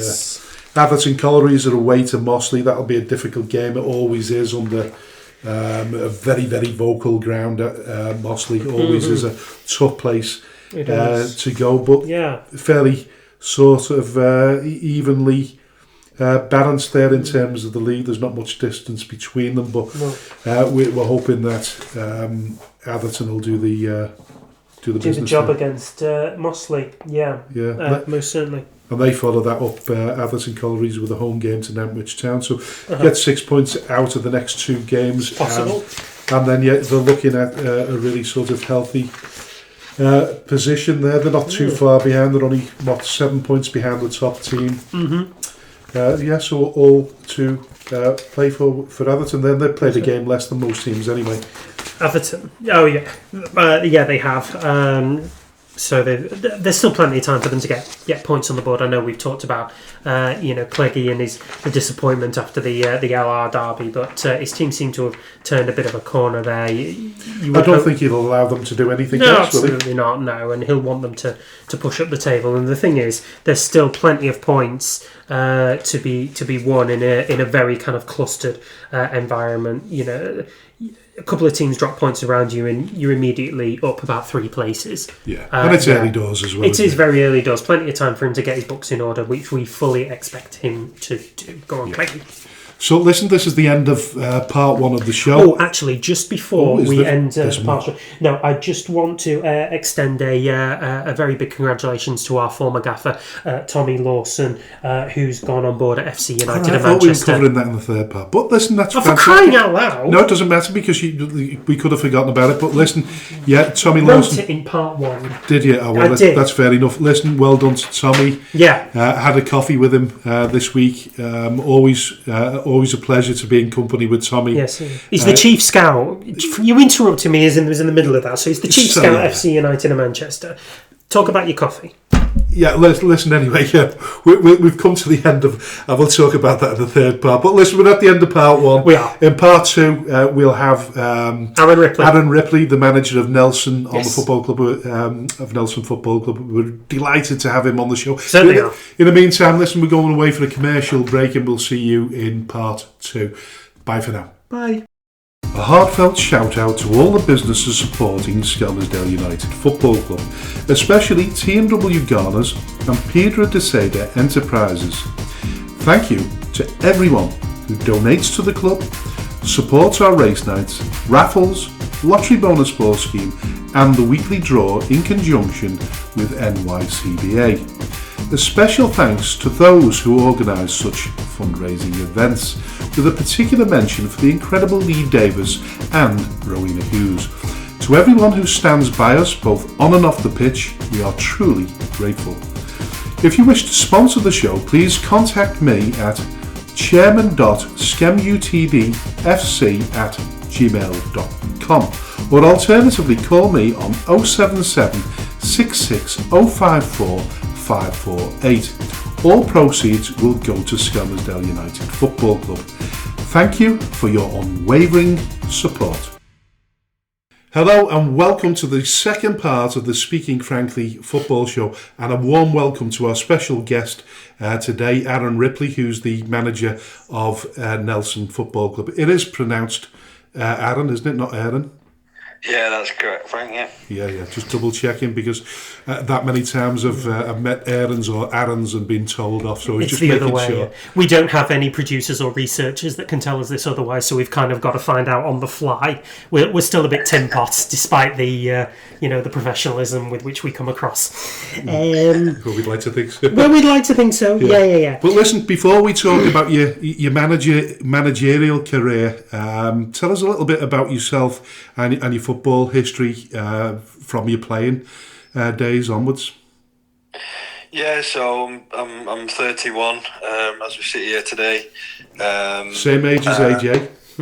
Yeah, 31. So stopped playing at a relatively young age. Didn't play at mega high levels during just local leagues, teams like Erskine Green in the West Lancs. Dipped a little bit into the counties, like reserves divisions, when Colne and your Darwins had teams back in the Lancashire League, which was, to be fair, it had some good second reserve sides in it. Your Chorleys and those likes. So never really played at high levels, but I always coached alongside whilst I was playing, whether that was Sunday young sides, or then progressing through into adult football to where we are today. So from a playing standpoint, I wouldn't say that we'd had a mega long career in the playing days. Would you say a frustrated footballer makes a better manager, because we obviously look at the likes of Mourinho, who didn't particularly have a great footballing career but became a really, really good coach. Yeah, I think the thing for me, obviously I played schools and all the way through there, so I never didn't play football, but for me it was the golf scene that kind of was the priority. It was the golf scene that was priority for me, especially on a Saturday. Competitions and one thing or another. Took my golf quite serious, and then the coaching was kind of on Sundays to start with. So footy, it was usually a case of I kind of play a game of footy if I had a free weekend off on the golf, if I'm being honest. So yeah, it was less of a priority when I was growing up than it is today. Put it that way. Tell us a little bit more about the golf then, because you're still working within the golfing profession, are you? Well, I'm captain up at Whalley Golf Club this year, which is my local golf club, and that's just coming to an end. Which has been something I really enjoyed this year. Obviously, not really a normal thing that a 31-year-old is a captain of a golf club. So that was, something that I'm quite proud of. And being out of management, so to speak, when the opportunity came around, was perfect timing. But if we just go back a few years, I went to Myerscough, studied golf, which was basically like a sports qualification, but it was very tailored to golf. Took my golf quite serious, and from the school days, and it just amateur at a decent level, and still play at a decent enough level now. But it's not priority when you realise the money that's involved in the sponsorship and all the rest of it within the golfing industry. I did want to take it as a full-time job, a full-time career, down the professional golf route, albeit whether that was coaching, whether that was local pro, or whether that was on the small tours. But in the end, money and the backing that's needed at that sort of level was just something that I wasn't able to do. So kind of got in the real world and got a normal job, so to speak. Well, who was it we had on the show? It was Conor Woods' dad, wasn't it? Dale. Dale Woods. Do you know him at all? I don't know. He's doing pretty well himself on an amateur level, isn't he? He's a barber, isn't he? I don't know whether he's Dale Wood Senior. Yeah, he's doing amazing at the golf sessions. I think he won some big amateur tournament. Yeah, well, he's being coached by Jack Nicklaus. Yeah, because he's dating. There's a relationship there, isn't there? He's dating Jack Nicklaus's niece, which is an absolutely amazing way in. Yeah. So you got to hang out at Augusta and a couple of absolutely amazing golf courses and just kind of hang around. He's living the dream, really. He is absolutely living the dream. That is the dream. Exactly. From a golfing perspective, that is absolutely the dream, isn't it? Just to have a house in Florida and just have a bit of a wander around the circuit up there. Well, listen, the intention was very much to talk about football, but what did you make of the Ryder Cup at the weekend? On Sunday afternoon, my heart rate was not too dissimilar to what it is stood in a dugout. I was a bit like that myself. Yeah, reasonable. Yeah, it was seriously got a bit tense at one stage. And no, listen, the group there that they've got, it really helped that obviously 2 years prior was a very similar group, obviously led by the same captain. So there was lots of things that came out of it. I mean, I'm hearing all sorts now since it's over that, the Team Europe were practicing and did something like 10 practice rounds in the 12 days leading up to it, and USA only did 2 9-hole practice rounds. So when Keegan's been moaning about, Europe holding all the putts and all this sort of stuff, and USA not, then people are kind of putting it back on him and saying, well, if you would have been out there, then, this preparation, and in any sport, isn't it? Preparation's massive. What did you make of all the so-called banter from the American supporters? too far for me. Far too far for me. I don't think we wouldn't have got it here. I read somewhere that they'd tried pricing them out of it. You know, like the people who'd come in and just, because I think it was $1,500 a day for a ticket. Crikey. And they tried pricing it to keep people who would just come in just to try and get a few more of the purists, so to speak, there, and that didn't happen, did it?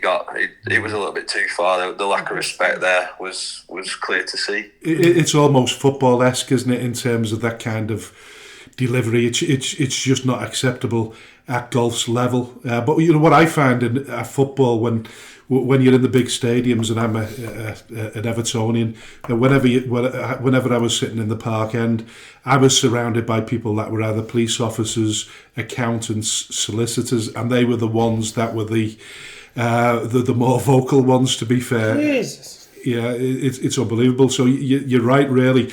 Pricing people out of it didn't actually work, did it? No, not at all. And I knew somebody who was out there, who's part of the PGA, on the team of the PGA board over here, and he was out there as working, and he did a video, I think, with John Rahm teed off on the first tee on the first day, and on his backswing, you can hear people in the crowd shouting "shank" like mid backswing, and you just would not get that over here. You'd get the stands would go completely quiet, and then they'd just give him a bit of jip as they're walking off. You just hope that doesn't come back over the Atlantic, does it? When we host them next time. Well, we're over in Ireland, aren't we? Next time. Is it Ireland? Is it? Yeah, at Ayr Manor in Ireland in a couple of years' time, and I think that I'd like to think that we have a little bit more class about us than that, but time will tell. We'll have to see. Aye. Listen, getting back to football then. Listen. So, where did you actually start your managerial career? And given the fact that you're so into your golf, was it a tough decision to make? No, so one of my friends at the time was managing a Lango junior football team. Just a grassroots team, and he didn't have the time to do it, and the team was basically going to fold, and they were under 15s. Well, they were going into under 15s at the time, and I was 18. Was I 18? 19? 18 and 19, and I said, "Go on, I don't want to see that group. They're a nice bunch of lads. I don't want to see that group fold." So I stepped in, took that group, which some of them still play for me now. To be fair, in this Nelson team, and I took that group. I took that group then, and I had them up until I had them for 2 years, and in that time we managed to win Lancashire Cups, and we won some League Cups. Unfortunately, both times we got pipped to the league by losing one game, and that was against the team that won it. They didn't win any, they didn't lose any, and we lost one, and that was the, other than that, we both won all our games, and we had some really good battles that year, them 2 years, and we had a really good side and a team that we knew that if we, the lads could go on to some good things. So it started at Lango. There, and then from there I went to Rimington. Rimington. Yeah, I think I went to Rimington after that. As there in the reserves, managing the reserves. We had some couple of the players we took there, and we managed to win the league and the cup in the first year that I was there. And then after that, I was there for a year in Hurst Green. Then, my old club came and spoke to me and said, "Will you come and manage our reserves?" And at the time, a good friend of mine was the first team manager, and he had a chat with me and just said, I want to really try and bridge the gap between the first team and the reserves, and have this like one club mentality. And I went there, and it was brilliant. I was there for nearly 2 years. We used to train together, and then after training we'd go back to the village pub, and we'd pool all the players together and sit there, and a lovely village it is as well. Yeah, and the manager at the time, which is Tom Bartlett, you might remember him from playing a lot again for Squires Gate, quite a Squires Gate legend. Yeah. And Tom would have, say, the 30 names on the table, and Tom would pick his 15, and then I'd be left with the 15 that he didn't pick, and then we'd leave the pub there that night, going and contacting whichever 15 players we were given that week, and it worked really well. It was very much a one club approach, and we played exactly as Tom played. So then anybody that was, with the stepping up from the reserves to the first team knew exactly what job was expected of them, and it's something that you don't really see at that level, and it's something you don't see very often these days in first teams and second teams. They've very much got their own style and their own players, and they're just they're not really together. They're just having two teams for the sake of having two teams, really. So that was really good. Enjoyed that very much, and inevitably, when I did get sacked from Hurst Green, it was because we were constantly playing the same way in terms of how we wanted to be with the first team. And I'd say that's the first time, even though we did well. I think we finished third in the league, which is the highest reserve league position that they'd finished in a long time, and I think we went the first 10 or 12 games unbeaten, and then we ended up finishing third. It was really good, and that's the first time in having years, the previous 4 or 5 years prior to that, where we were just winning everything, where it was a little bit of obviously a disappointment and something completely new for me to face, of obviously being let go or being asked to step away from a football club, which hadn't happened to me ever before, and a very, very good learning curve for me. So at which point did you go back to it? Because you took up the manager's role at Nelson back from Rimington. You were manager there? No, after I left Hurst Green, went and did a bit with Clitheroe's under 23s, and then I went to Padiham with me and Mikey Worthington, who Mikey's at Exton now, and had a short spell at Glossop North End. So it was me and Mikey, Mikey running it and me helping him at Padiham, and then we was helping Mozzer out, helping him with a bit of first team stuff then. And we had a really successful time at Padiham as their under 23s. Again, managed to win the Lancashire Cup and win the league, and I think we'd only lost in the couple of years that we were there. I think we'd only lost less than 5 games. It was a really good spell, and that was really good. And then from there, I ended up back at Clitheroe as Billy Priestley's assistant when Billy was player manager at Clitheroe. So Billy was playing, and I was just stood in the dugout, and that's when the relationship kind of unfolded with now owner of Nelson, Chris Price, because at the time I was obviously very inexperienced at that level of Clitheroe's level, to be stood in a dugout on my own whilst Billy and Gary Stopforth played, and they brought Chris Price in for that period to be assistant manager as well, and that's where I first met Chris. So yeah, Clitheroe was where I met Chris, and then from there, after Clitheroe, I got my first gig as a manager on my own from the North West Counties level at Nelson. And you had a bit of a battle on your hands when you took up over the role there, because I think they were in a big relegation battle at the time. Oh, massively so. Yeah, massively so. Chris went down to the ground on Boxing Day to watch them re-bake up, and I forgot the chap's name who had the club before now, but he basically said to Chris when he were watching, "Are you interested in buying the club?" Chris thought he was joking, and then he was serious, and before you know it, January came round, and Chris called me and said, I answered the phone, and I just thought he was ringing me for a chit chat, and he said, "Is that my new manager?" And I said, "What do you mean by that?" He said, I've just taken over Nelson Football Club, and I want you to come in and manage it."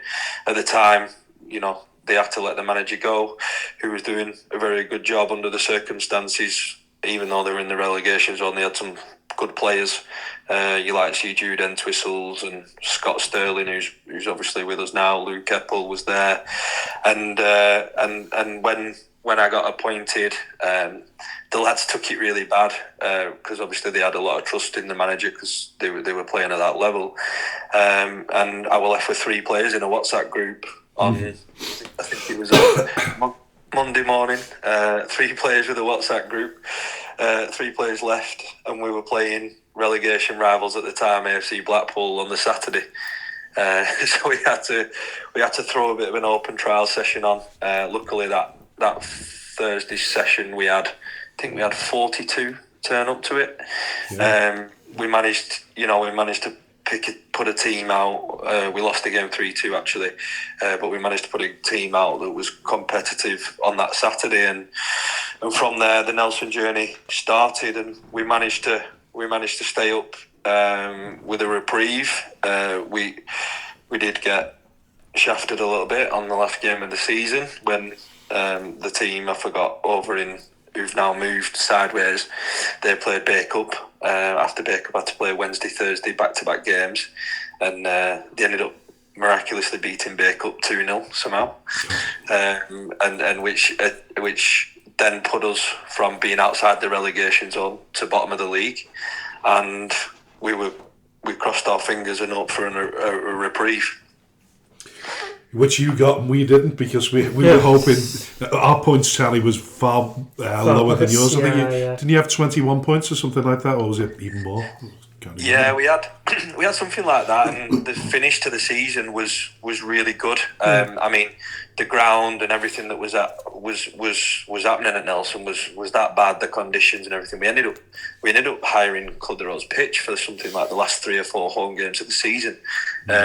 We ended up ground sharing with Clitheroe, even though we had a pitch there at Nelson that was our home. We just couldn't get on it because the pitch had lack of investment and all the rest of it.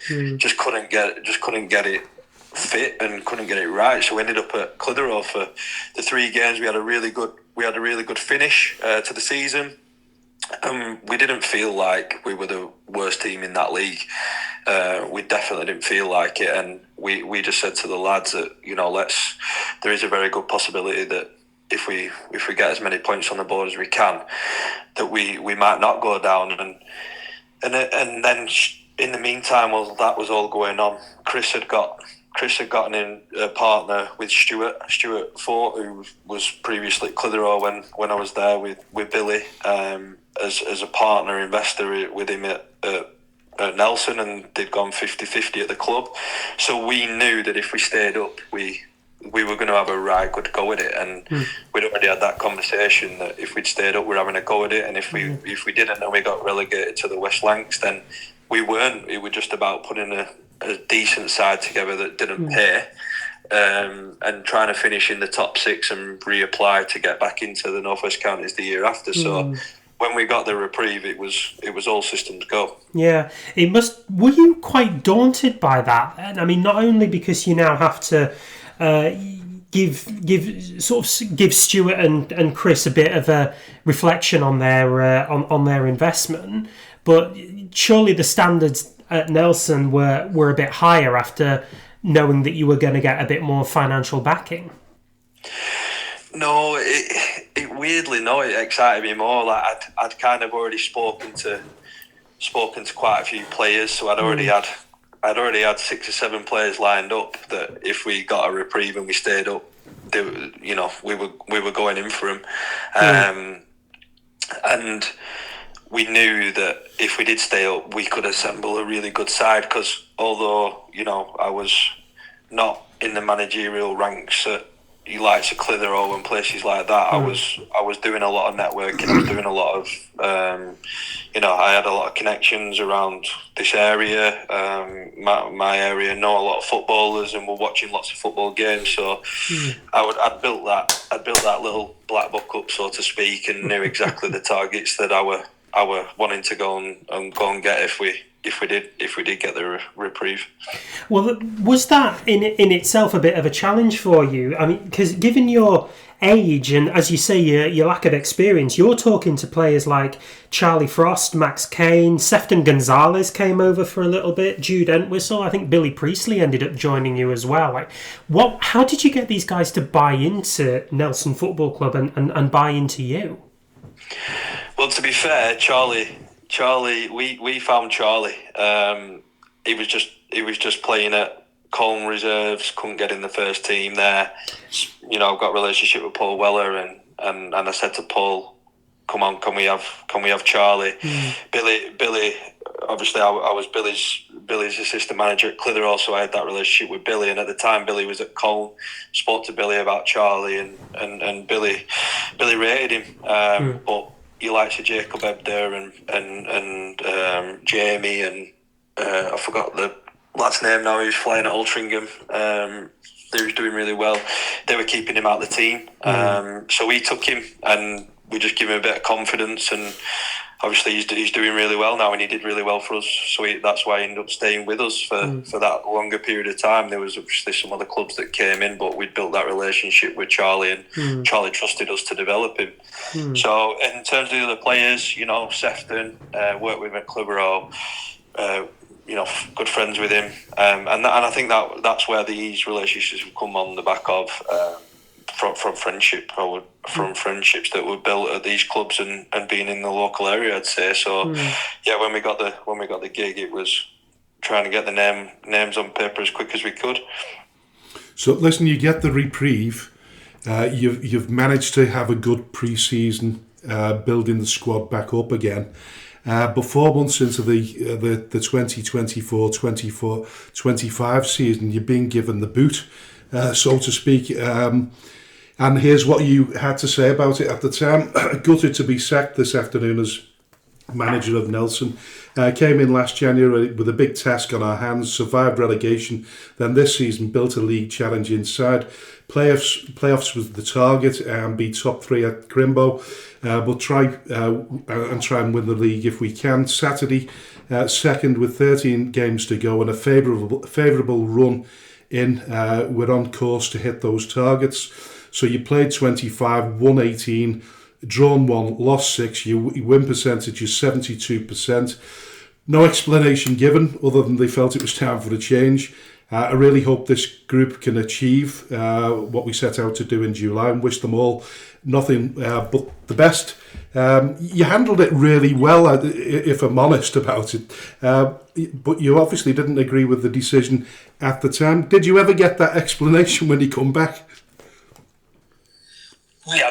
We've had some difficult words in leading up to coming back. We've had some very honest conversations, and coming back was out of the blue, to be fair, which I'm sure we'll touch on in due course. But yeah, at the time, it was all a bit random. It was all a bit sudden. You know, the Tuesday prior to me getting sacked on the Monday, we'd just gone to Southport in the Lancashire Cup quarter-final on their own turf when Jim Bentley was manager, and absolutely battered them on their own pitch, and we drew the game, but they took their lad to score an absolute screamer from just inside his own half towards the end of the game to level it up, and then we lost on penalties. Obviously the Lancashire Cup goes straight to penalties, and all bar, I think, 3 of their lads, they had a full strength side out, and they ended up going on to win the Lancashire Cup that year, actually. And we played them off the park. We were brilliant. We were absolutely brilliant. And at the time, you know, the owners came into the dressing room after, and we were very, very proud of the lads. And we rolled on to Exton Villa away on the following Saturday, and Exton Villa had just had their new 4G unveiled, and amazing facility, and they were very good. They were unbeaten at their ground. They were very good. They know how to play it, and we knew it would be a difficult game, and we didn't. We lost the game. Probably in that game, Charlie at the time wasn't firing, and we put him on the bench. Might that change the game? Who knows? If we would have started him, maybe that might have made a difference, but we don't know. We'll never know, I suppose. And we lost the game 2-1. And then on the Monday, I just got a phone call saying, "Can you meet me? Can you meet me at the local Starbucks to my works in Blackburn?" Went over and they just said, "We feel like it's time for a change, and we're going to let you go." And I said, "What's the change?" And they went, "To give your assistant manager it."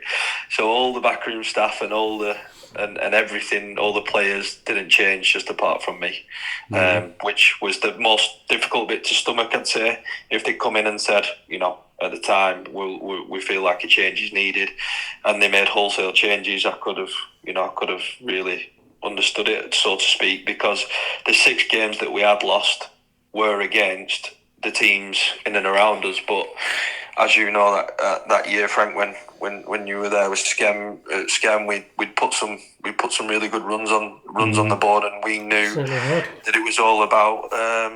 We knew it was all about just the consistency. If you win 5 and you lost 1, regardless who you lost to, we knew we'd be thereabouts at the end of the year. Well, we played you early on in the season at your place, and we lost 6-0, and we felt as though at that particular time that you were definitely promotion candidates. I remember having the interview with Tommy afterwards, and he said he believed he'd seen the champions elect. At the time, so it's obviously some really high praise from a man who knows what he's talking about there.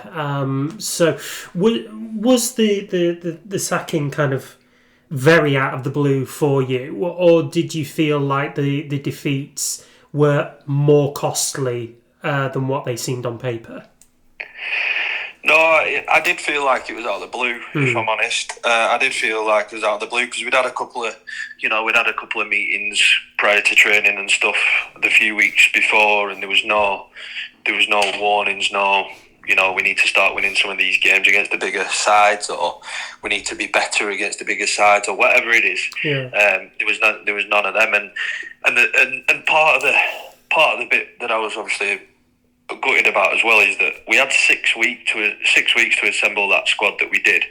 Not only that, there was probably 3 of us at the club at the time, volunteers wise. So whilst you're trying to assemble a squad in pre-season, I had to pick the kit we were wearing, help with the stuff down at the ground, with changing rooms and facilities, and it was pretty much a full-time job, like mucking in and collating wages for the lads and helping lads get paid on time. And we had Lee Hill on the show, didn't we, a couple of weeks ago? Hill, and he was in exactly the same position, cleaning kits and doing everything above and beyond the manager's job, and yet get sacked. And listen, I'm a fine one to talk because we've had to make a decision ourselves in recent weeks, and there are 2 sides to it. One would assume, and it's a tricky conversation to have with you, but do you feel as though Jerry Harrison was plotting against you, and that's probably one of the reasons why you lost your job? No, I don't, to be honest. I still speak to Jez, and if you put a few things together, people might think otherwise. Jez wasn't. I didn't necessarily go out and say, "Jez, I want you to be an assistant manager." The owners, we were looking to get an assistant manager, and the owners recommended him to me on the back of Paul leaving Colne, and said, "Jerry's looking for a club. Would you be open for a chat with him?" And your Billies and Ryan Boltons and everybody who'd worked with him at Colne couldn't speak highly enough of him. And when I spoke with him, he said to me, ironically, he did say to me, "I'm not a manager," which ended up being a little bit ironic. But he said, "I'm not a manager, I'm a coach," and this, that, and the other. And it worked. Came in and worked, and we did get on really well. And do I ever think he was plotting it? No, I don't, if I'm honest. And that might be me sat here now. Only he'll ever know, which I'm sure. I'm pretty positive he wasn't planned for him to step in. I just think that with Chris and Stuart not really knowing the non-league scene, ins and outs, then I think it was just more of an easy option than to put out a tender process application process to get a new manager and go through interviews. I think they thought that Jerry could just bring something new in, and I believe from when I did leave that shape was a bit of an issue. I think at the time they weren't really too impressed with me constantly playing a back three. But again, for me, like whether I'm stubborn or not, like I was the manager of the football club at the time, and if we're winning games, we could play. You know, for me, we could play 10 up front or 10 at back. It doesn't really matter. The formation shouldn't matter, really. So listen, he's carried on the good work. You put a lot of effort in. Was it around about November, end of November, when you lost the job? He's managed to go on finishing second place, not too far behind the top place, but eventually beaten in the semi-finals against the eventual winners, Exton. So I know he's had a difficult start to the season, 2 losses and 1 win, and then he's been replaced by you again. You've come back to the club, and you really couldn't write it, really. Explain that a little bit and how that came about. It was very random, to be fair. So since I'd left, like I said to you before, I'd formed a friendship with Chris, and since I'd left, I'd not spoken to him. Since I'd left the club, we shook hands on the car park of Starbucks when I handed all the stuff over, and then that was the last time I'd spoke to him. And then I just got a phone call out of the blue off him and just said, can we settle the dust, this, that and the other? We did. We moved on from it, and then about a week later, they'd announced that they'd let Jerry go, and would I be interested in coming in and having a chat about potentially coming back? So I was like, at the time, it was very out of the blue. I was a bit, didn't really know what to make of it, because some people could say once bitten, twice shy, that sort of thing. And I had a chat with my wife about it, and she thought I were bonkers, so I knew it was the right decision to go and have a chat with you. Did you expect sort of reassurances from Chris at that point? Well, no, it was all a little bit strange, if I'm honest, because they asked me for a chat. I had a chat with them, and then they asked me to apply for the job. All right. So I was like, that's bizarre. Yeah, they asked me to apply for the job, so I said, well, what do you want me to say? Do you want me to write an application to say I was the manager in Nelson and now I want to be the manager in Nelson?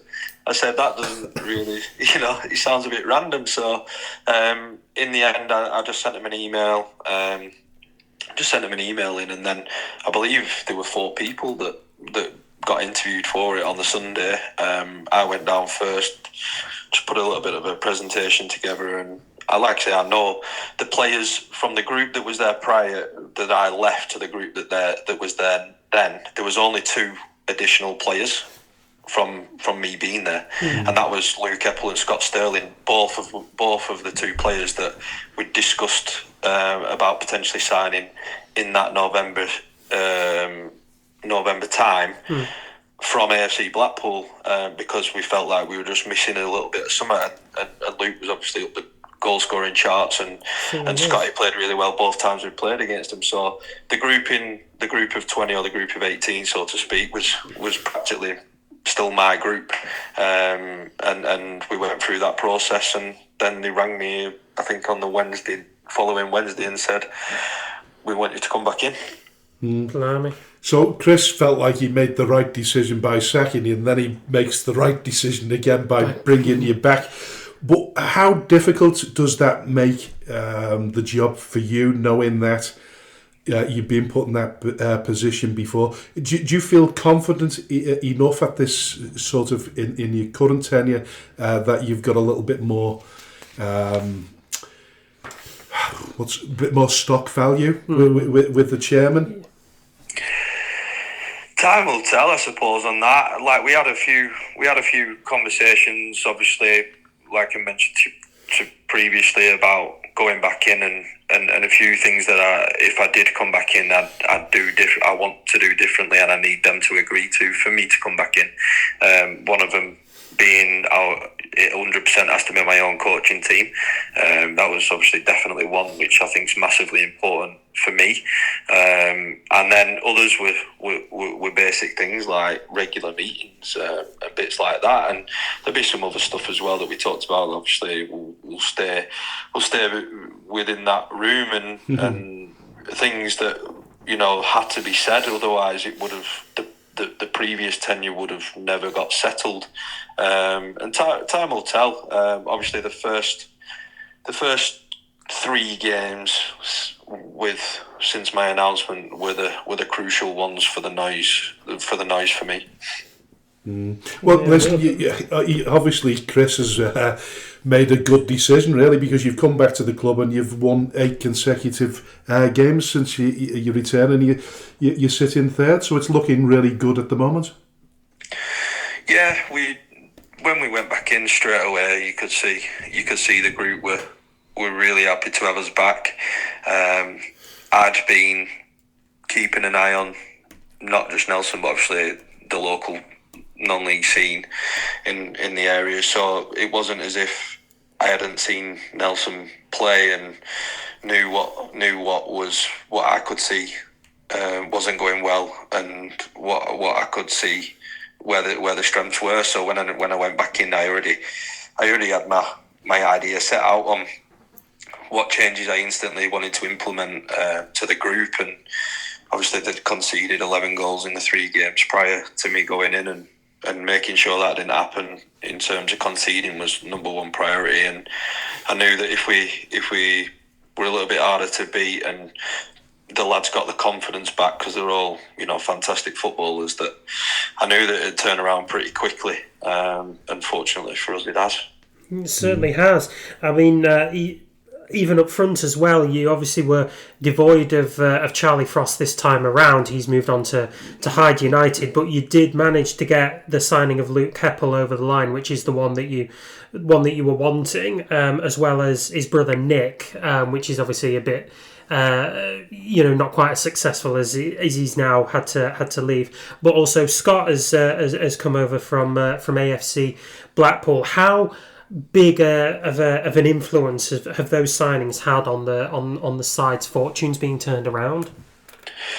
Yeah, like I said, Jez did sign them in pre-season, and obviously we'd had an eye on them previously. And when I went in and knew that I was going to be working with lads like that, then I obviously wasn't disappointed in doing so. Otherwise, they probably still won't be at the club, because we did have to make some difficult decisions going in. I let a couple of lads go before I'd even introduced myself to the group. If I'm being completely honest, they were expecting. I just put a little WhatsApp message in the group after being put back in, saying I'll give you all a call individually, and some people got calls that they probably weren't expecting. So, but that's football. Nothing personal, never will be, and just something that you've got to do. And Scott and Luke brought something to that group that was probably missing. They were a very nice group. They needed a little bit of bite, and they needed a little bit of bite, and them two definitely bring that. Yeah, most certainly do. Yeah. So now that you've kind of got yourself back into the hot seat, and you've had your opening kind of 8 games where you're winning all of them, and you've got a bit more of a higher bar to go to now. What's the target this season? There is only one target, and that's to get out of the division. Yeah. That is 100% the target, and it was the target last year. And there was no, we didn't make any bones about that last year, and we haven't made any bones about it this year. People mention budgets, and people mention this, that, and the other, and it is what it is. There's a target to set, and that's to get out of the division. Obviously, playoffs is, as we've seen, and as you see in every division in football, playoffs always don't necessarily go the way of the second place team. Yeah, so winning the division has to be the priority, and the pressure of that is something that we enjoy, and you've got to enjoy. Otherwise, you wouldn't be in the position we're in at the level, at the club with the ambitions that they've got. You wouldn't take it on in the first place. So definitely that. Cup runs. They're obviously something that are a bit of a nice to have, if we're being honest. The cup runs have always been a little bit of a what's the word, like touchy subject, not really touchy subject, I don't know a better word for that, but at Clitheroe, inevitably when we were there with Billy, we went on a brilliant FA Cup run in it, and we ended up 6 games. We ended up having 6 games in hand, and you're looking at the table going, we've got 6 games in hand, but we're only 9 points away from top of the league, and you don't win your games in hand, and then the boot inevitably comes after, at that time I think there was over £80,000 in prize money to Clitheroe, with the run that we went on, beating you like just spending more and all the rest of it. So, and essentially Dave Jones nearly had that same issue last year with having such a good FA Vase run. Yes, he did. If Nelson beat Darwin away at Darwin, I'm absolutely adamant to this day that if Nelson win that game, then Nelson win the league, because it would have put another game in hand on the board behind for Everton LR, and it would have been a bit of a mountain to climb for him, and that was all on the back of nearly reaching Wembley. It's a bit mental, isn't it? And the rest. Listen, you coined a new phrase, didn't you? New manageritis. After the game against Daisy Hill, they'd not long appointed Nicky Hunt, but you'd not been long back yourself. Is there a feeling that you're pretty much in that honeymoon period, and bearing in mind that I'm trying to be really tactile here, but how do you cope with rejection in football? Because obviously you got the sack, you've come back to the club. And you are in that honeymoon period. Is the pressure, even at this level, is it enormous? The pressure, if with a team that you're trying to win the league, the pressure is big. Definitely is. I think for me personally, professional development, I'm my own worst critic. I get home. Mrs. thinks that I'm coming home on a Saturday night to enjoy it with her, when really I'm sat here thinking about the subs I made, when I made them, timings, whether the right one, did we set up right, we have every team analysed before we play, and we have match reports done. We have a guy who goes and watches every game, and did we set up right? So that's whether we win 5-0. Draw or lose, and I think that's massively important, even in the moments of rejection. Like, why did I get rejected? Why did I get sacked? What caused it? Because obviously somebody wasn't happy about something. So I definitely, my self-evaluation is something that I'm massive on, and something that I think is massively important if you're gonna go again. Whether that was back at Nelson or whether that was my next job, wherever I applied, and would have been fortunate enough to get a gig elsewhere. Yeah, most definitely. So, how are you dealing with the pressure at the moment? Or does it not feel like there's any pressure because you're winning? No, I enjoy it. To be honest, I enjoy it. I think it's been. In every sport I've played, obviously in the golf and the levels and what have you, we've always been in a stressful environment. The stress doesn't change. It just the levels change, I would say. So yeah, enjoy it. I think the stress levels reduce and the pressure reduces when you're putting the hard work in yourself. I think, if I were just turning up on a Thursday, coaching the lads, rocking up on a Saturday and not doing anything in between, I think you rightly so would have every right to feel the pressure more. But with the amount of hours that I put in, and the amount of hours and the due diligence that I go through, I don't really feel the pressure. I just hope that the hard work, you get rewarded for your hard work, and if I don't, and it's not to be, then it's not to be. But at least I can turn around and say that it wasn't through want of trying. Who impresses you in that league at this moment? Droylsden are always impressive. They're an impressive side. Holker have been the same style of Holker.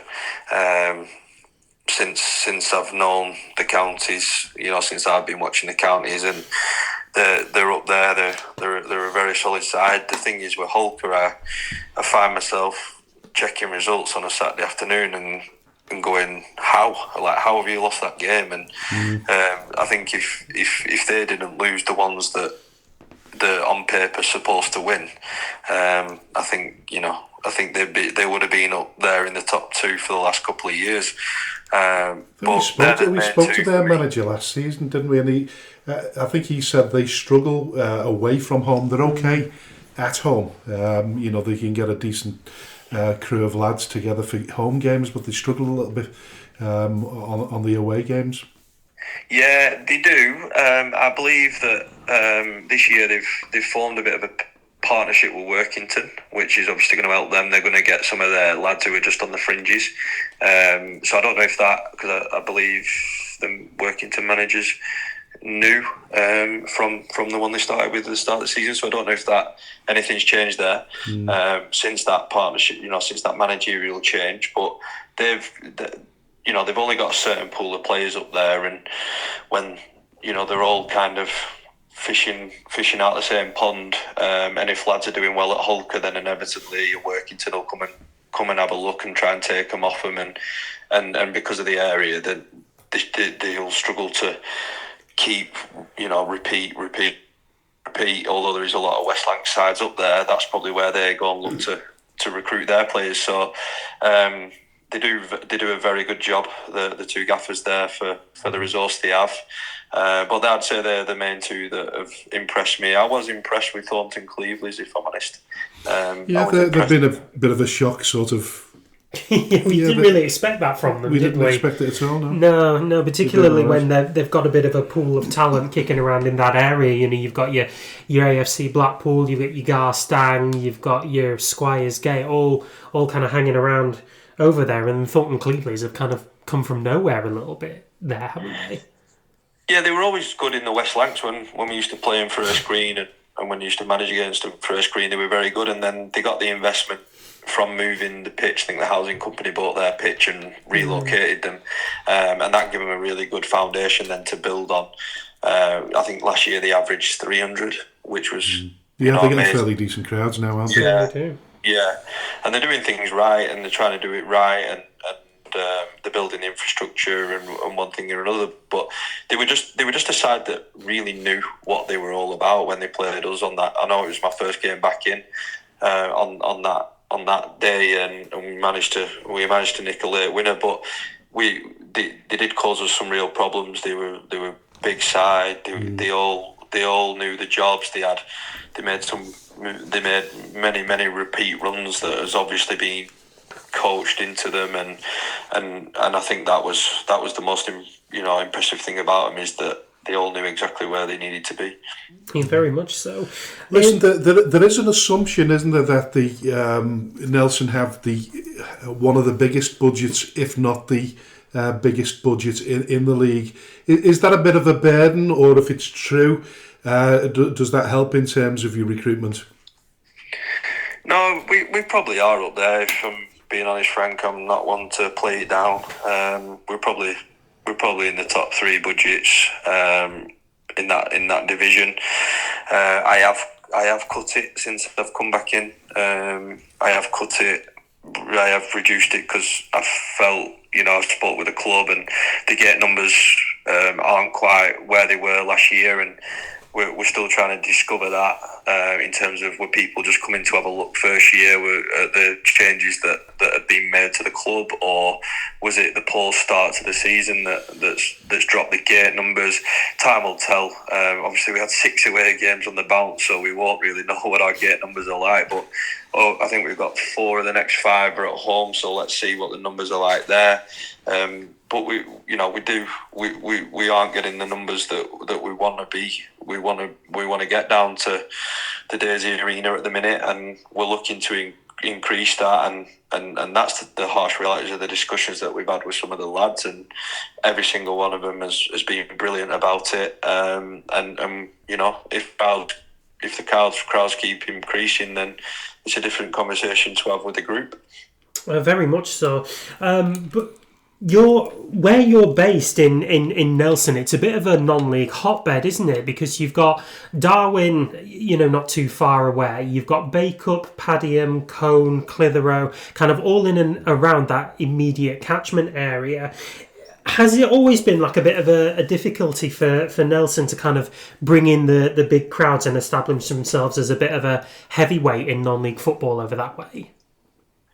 Yeah, massively so, and Nelson itself is a very Asian community, which is they love the cricket, don't they?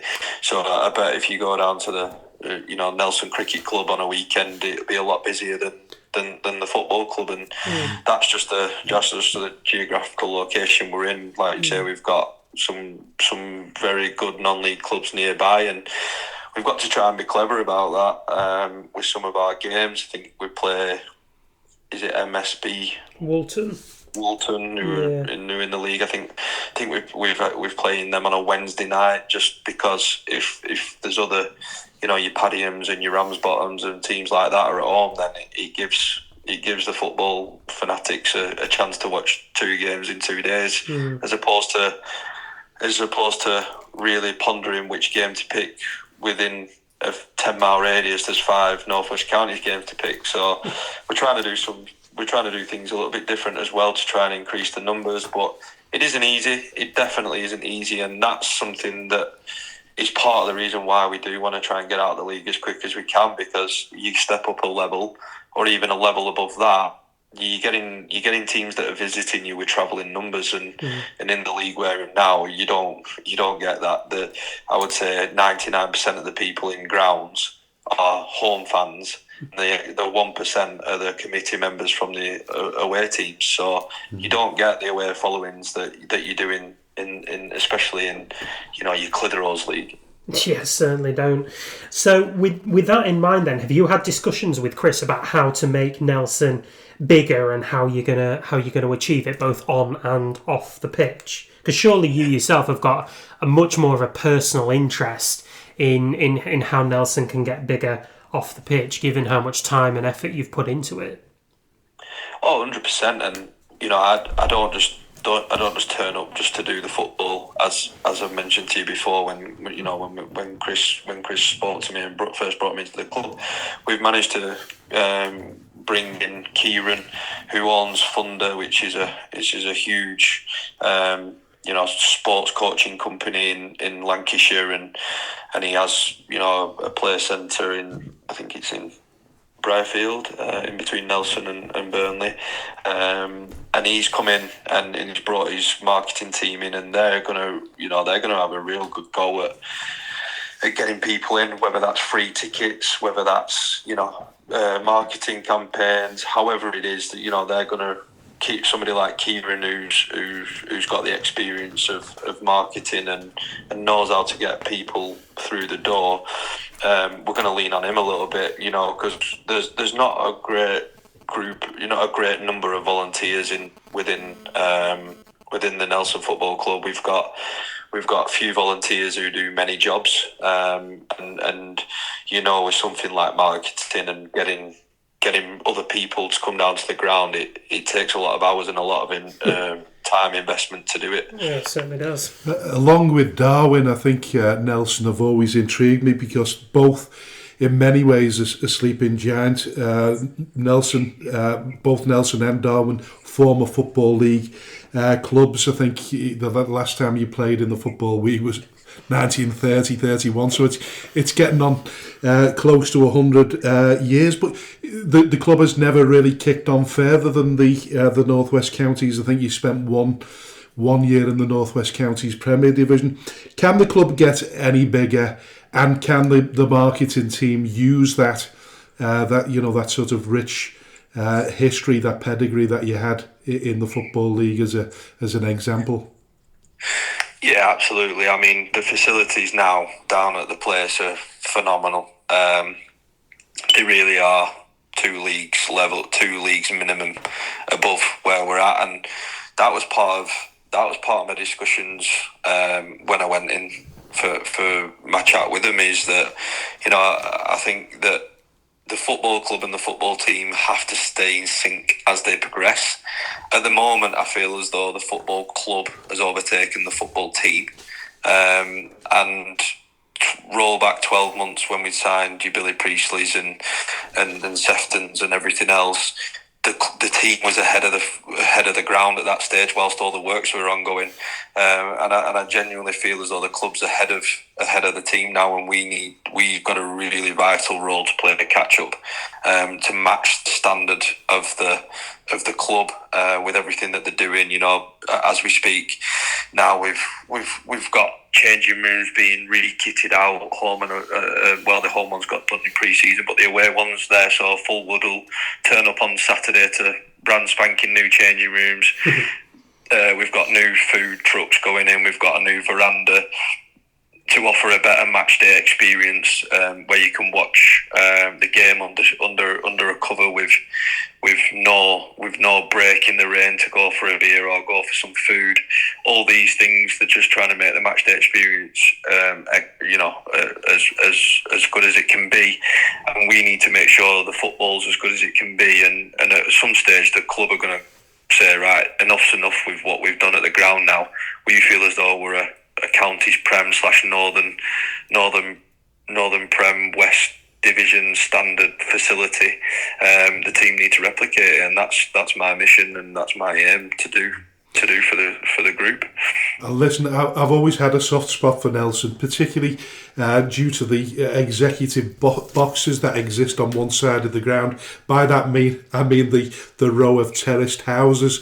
Are there any plans to block that view off? I always thought to myself, if it was gonna be chairman of another football club, I'd love to be chairman of Nelson, so I could have one of those houses. Yeah, I think eventually, obviously, there's a couple of bits of not loopholes, but little standards that you have to meet in terms of, we've got that bit of scaffolding fencing up that segregates and kind of encloses the full ground as it is now. But eventually something will have to go there, whether that's just a permanent fence or whether that's a stand or whatever else it may be. That needs to happen on that side. I think it's small steps with the people who live there. You know, 90% of the people who live on that row of terraces are absolutely brilliant and support the football club, both, you know, when there's a game on and when there's not, in terms of, you know, overseeing the pitch and the facility and making sure there's no damages and all the rest of it. But we do have the odd couple that are difficult. You know, we have to be careful when we play music and all the rest of it. So we do have our challenges with that, but eventually something will have to give, and discussions will have to be had on that side. Whether that be moving out of that particular ground and moving somewhere better or bigger. I don't think so. I just can't see that with the investment that's been put in, not only to the pitch but the actual facilities, with all the infrastructure that's been put into the place now. I think there just have to be some sort of compromise with the neighbours that aren't as happy. or do what Liverpool did and make it compulsory purchase order, take buy all the houses and knock them down and build a big stand there. That'd be the dreamer. There we are. Listen, you're doing a fabulous job there. Best of luck for the rest of the season. But you've got Fullwood amateurs back in the league on Saturday. How difficult is that going to be, bearing in mind you played them last Saturday and managed to beat them on penalties? Yeah, massive admiration for Fullwood. Like I say, when I was playing at Erskine Green and managing there, Fullwood were obviously a West Lancs side. So to see where they were when I used to turn up and slide tackle over golf balls, because the pitch used to be a shared golf driving range, and they used to shut the driving range at 12 o'clock and pull the goalposts out, and it turned into a football pitch at 3 o'clock. To see where they are now, it's phenomenal over there. But obviously back there on Saturday, and the club have come on leaps and bounds, and I'm sure they are definitely a club over the next couple of years that you'll be talking about on your show a lot. and the progression that they'll have. But in terms of the team, we did have a few, should we say, square pegs in round holes at the weekend through to illness and injuries. We'll be a lot stronger at the weekend. Back at home, we obviously you can do your homework as much as you want on teams, but if you've never played them before or don't really know the individuals, then it's always better once you've played them once. So we're confident. We felt as though we were nowhere near at it at the weekend, and they played really well. So hopefully, if we can be bang at it at the weekend and play as well as we know we can, then I'm really hoping that we'll come out winning the game. But it's I think you said before, it can either be a blessing or a pain in the backside. Can it be the cup games? But you probably learnt more through that, being under strength and like you say, observing the opposition, face to face. Yeah, and that's definitely obviously something that we've got to see firsthand at the weekend, and they were good value for money with Fullwood, and I'm sure it'll be very difficult for us on Saturday. But I just think that if we apply ourselves and we kick on from the first whistle, then I think in 1 to 16, I think we've got a strong squad, and I think we can win the game. Brilliant. Listen, best of luck for the rest of the season. I'm pretty sure you'll want to go one better than Jerry last season and win that title outright, and not have to go through that lottery of the playoffs. So good luck, and listen, thank you very much for coming on the show. Thank you, Arron. No problem. Really enjoyed it. Thank you, gents. All right, take care. Bye. Bye now. A heartfelt shout out to all the businesses supporting Skelmersdale United Football Club, especially T&W Garners and Pedro de Seda Enterprises. Thank you to everyone who donates to the club, supports our race nights, raffles, lottery bonus ball scheme and the weekly draw in conjunction with NYCBA. A special thanks to those who organise such fundraising events, with a particular mention for the incredible Lee Davis and Rowena Hughes. To everyone who stands by us both on and off the pitch, we are truly grateful. If you wish to sponsor the show, please contact me at chairman.skemutdfc@gmail.com, or alternatively call me on 077 66054 548. All proceeds will go to Skelmersdale United Football Club. Thank you for your unwavering support. Hello and welcome to the third and final part of the Speaking Frankly football show, and thank you very much to our special guest in part 2, Arron Ripley. What a really, really good interview. What a good dude. Yeah, he's clearly gone back to Nelson with a bit of an agenda to take the club a bit further than what he did the last time. And very much a point to prove? Absolutely a point to prove, yeah. And the weird thing is that he's talking about this with so much experience and maturity. It's easy to forget that he's actually 31, the same age as me.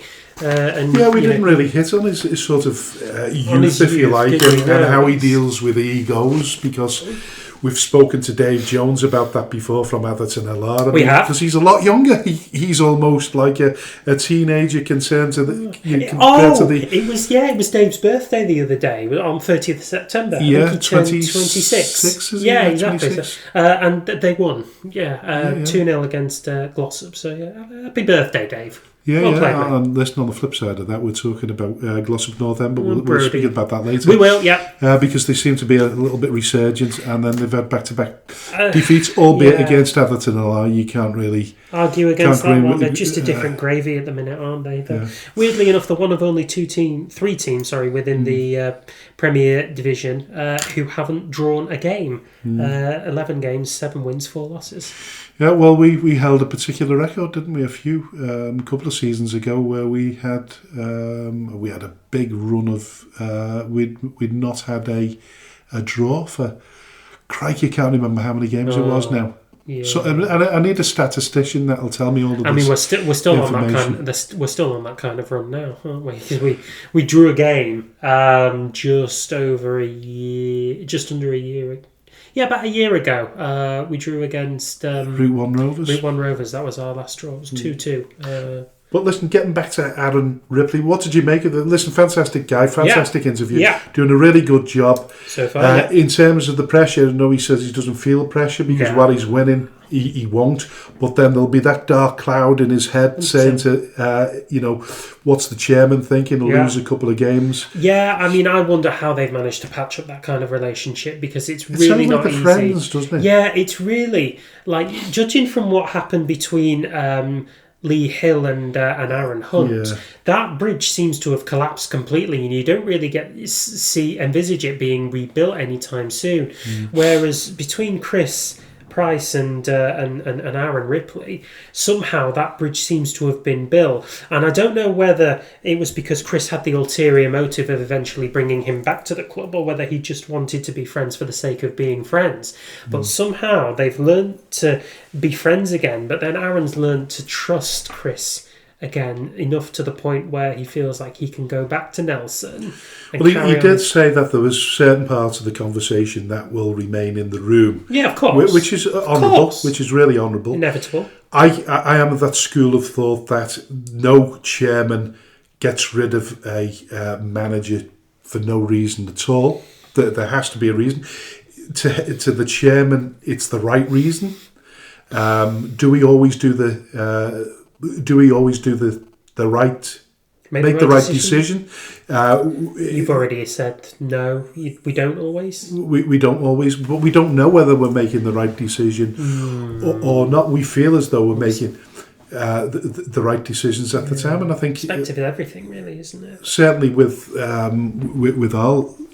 our latest departure, I felt as though we've done the right thing for the right reasons, and anybody that sort of is involved in that situation will know. Will know it was done with a little bit of not so much sympathy, but Reluctance. with anything. I don't know whether I said it in the last show, but if it had been 12 months later on, then Nick might have fared better in that position. He had too much going against him. And listen, people don't want to dwell on it, so I'm not going to dwell on it at all. But it's really, really difficult to talk about managers and chairmans and sackings and that without broaching the subject yourself, because I often get it up on social media. People will turn around and say, "And Frank, go on, what's happening there? You're talking crap, aren't you, lad?" But listen, least said about that, the better. But listen, we are we going to talk about? Are we going to do the fixtures and our predictions? Or are we going to go to Skem United first? Fixtures and predictions, I think. Fixtures and predictions. So, okay, we're in the Northwest Counties. We are. We do like the Northwest Counties. So there's a game actually kicking off right as we speak. In fact, there's a couple of them. So we won't find out the results until after the episode has come out. This could be a really crucial result for AFC Liverpool, given the fact that they've won 3 games on the trot now, and to get themselves out of that bottom 2. It could be a false dawn. It may be the start of something amazing, but it's if they're going to do it, they're going to do it in probably one of the most intimidating places on the Northwest Counties spectrum, really, and that is West Didsbury and Chorlton. Again, known for a bit of a hostile, loud atmosphere, the Step Places Stadium. What do you think is going to happen there? Well, West Didsbury not particularly set in the league alight. No. They haven't had as good a start as they did last season. Certainly not. They're in 9th position as we speak. 19 points out of those 11 games. They're 9 points off Padiham, who are at the top, but Padiham are on a different level at the moment, let's be honest about it. And the rest. Yeah, so I with that thinking in mind, I'd like to see AFC Liverpool continue that good form, but I'm going for West Didsbury. Yeah, so am I. Yeah. Okay, so that's but we're jumping ahead of the gun here, aren't we? Really? Oh no, we're not, because this is tonight, isn't it? Yeah, this is tonight. Yeah. So AFC Blackpool versus Ashton Town. AFC Blackpool not doing particularly well, but Ashton Town topsy turvy. Ashton Town are a little bit topsy turvy at this point, but I'm still going for them.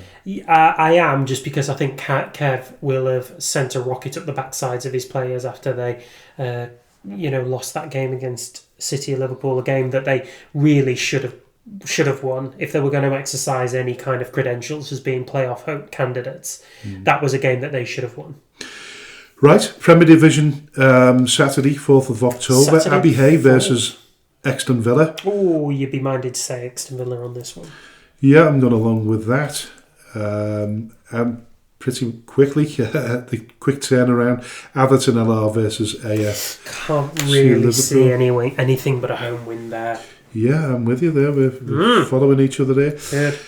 This is a huge fixture, because this is landlords versus tenants. Yes, it is the community ground derby. And we're expecting a fairly, I would imagine it would exceed the 300 barrier this game. I expect it will exceed 70. So it's Burscough versus City of Liverpool. Yeah, we need to mention that. That's the two sides who are whose home is the community ground stadium over in Burscough there. Burscough having had a really strong start to the season, a couple of results that have not exactly gone their way, whereas City of Liverpool, who's had a really difficult start to the season but are now starting to pull a couple of results together. Nonetheless, I do still think that will be a Burscough victory. Well, I'm actually going to go for a draw. Right. Believe it or not. So Charnock Richard versus FC St Helens. I think FC St Helens. Belter of a game, that one, but I do think FC St Helens will just about make it over the line there. Yeah, unfortunately, Glossop North End versus Chadderton. This is the wrong time of the season to be playing a team that's really, really in good form. That said, Chadderton, doing really well in cup competition, so they're a couple of games behind the leading pack. So they've won 5, drawn 1. Lost 3 of 9 games, so they played less games than anybody else in the division. 2 wins out of the handful of games that they've got in hand on the teams above them will send them right back up into the top 5. Well, I'm going to go for Glossop, but you're going to go for Chadderton. No, I've gone for a draw, and I'm letting my heart rule my head on this one. If my head had it his way, he would be saying Chadderton all the way. But because of the support that we've got for Glossop and Richard, I want them to draw. Now, moving on to one, and listen, I'm going to be quite controversial on this one, but Remy...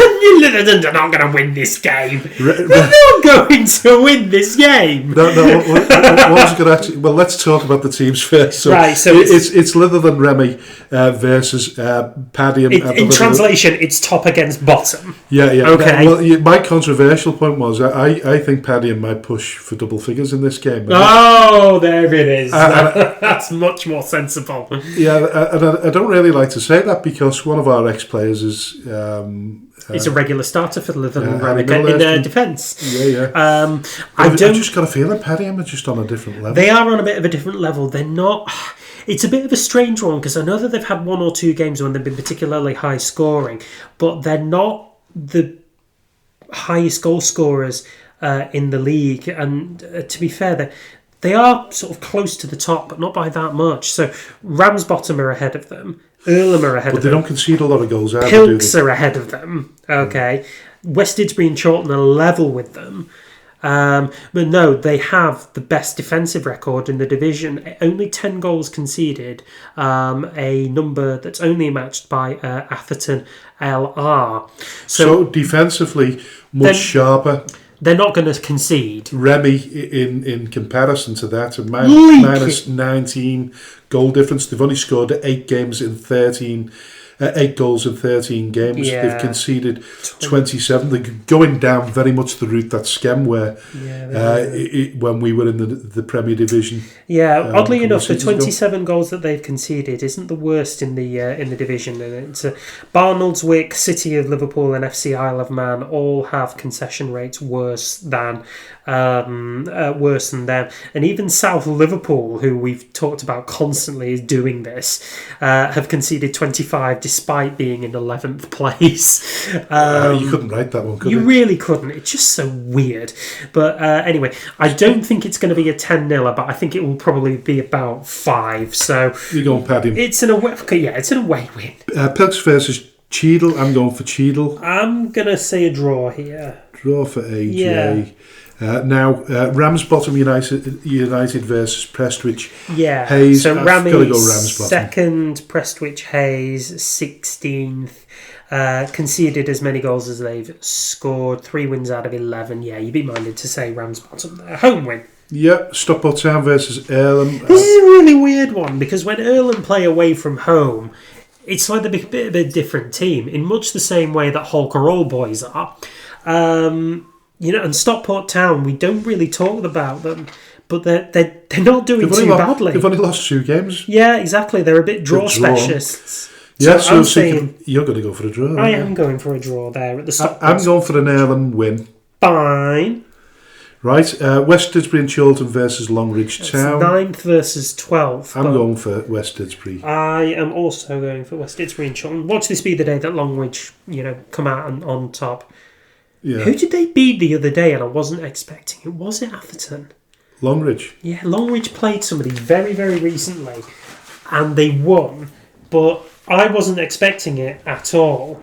Yeah. And I'm not saying that would irritate me, but if you were putting a bit of a bet builder on them, Longridge are not one of the teams that you'd gamble on with any kind of confidence because their results are just a bit topsy-turvy. Was this in the... it was in the... No, it wasn't. I was just going to say, Longridge lost to Barnoldswick Town, didn't they? 3-1 in the Macron Cup on Saturday, so I don't know what... I don't know what bloody results you're looking at, AJ.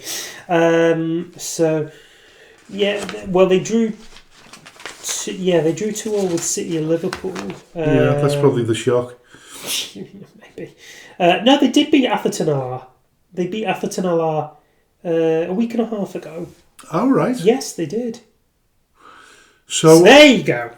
Yeah, so... Justified. Who are we talking about here now? Longridge against West Didsbury. Well, I don't see them doing that against West Didsbury, so I'm still going for West Didsbury. I'm going to go for a draw, mate. Right. You've already said that you were going for a West Didsbury win and you've changed your mind. But yes, I have. That's fine. Wythenshawe versus South Liverpool. Yeah, that's what we're going for South. I'm going for Wythenshawe. Wythenshawe we haven't talked about, but they're in 3rd place in the table. Only conceded 11 goals all season. Well, they're the relegated team from the Northern Premier League West last season. Yeah, they were. And they managed to resurrect themselves. Once again, they've got a really good, solid defence. Yeah. Only 11 goals conceded. And I'm sure about 5 of those were conceded against Pilks in the first game of the season. Yeah, because we expected it was going to go all sort of... really pear-shaped for them. But it hasn't. So I'm going for Wythenshawe anyway. Yeah. And then the late kick-off, as it always is at the Bowl, where FC Isle of Man take on Barnoldswick. Now then. Well, you would be anticipating that the new manager there would be hoping to get off to a flying. You'd want a bit of a bounce, wouldn't you? If you're FC Isle of Man, you're going to want a bit of a new manager bounce. And to their credit, they've drawn 2, won 2, lost 9. It's just their habit of conceding goals that is the problem. They've conceded more than anybody else in the division, despite sitting 22nd out of 24 teams. With that in mind, and Barnoldswick propensity to score every so often, they've scored 16.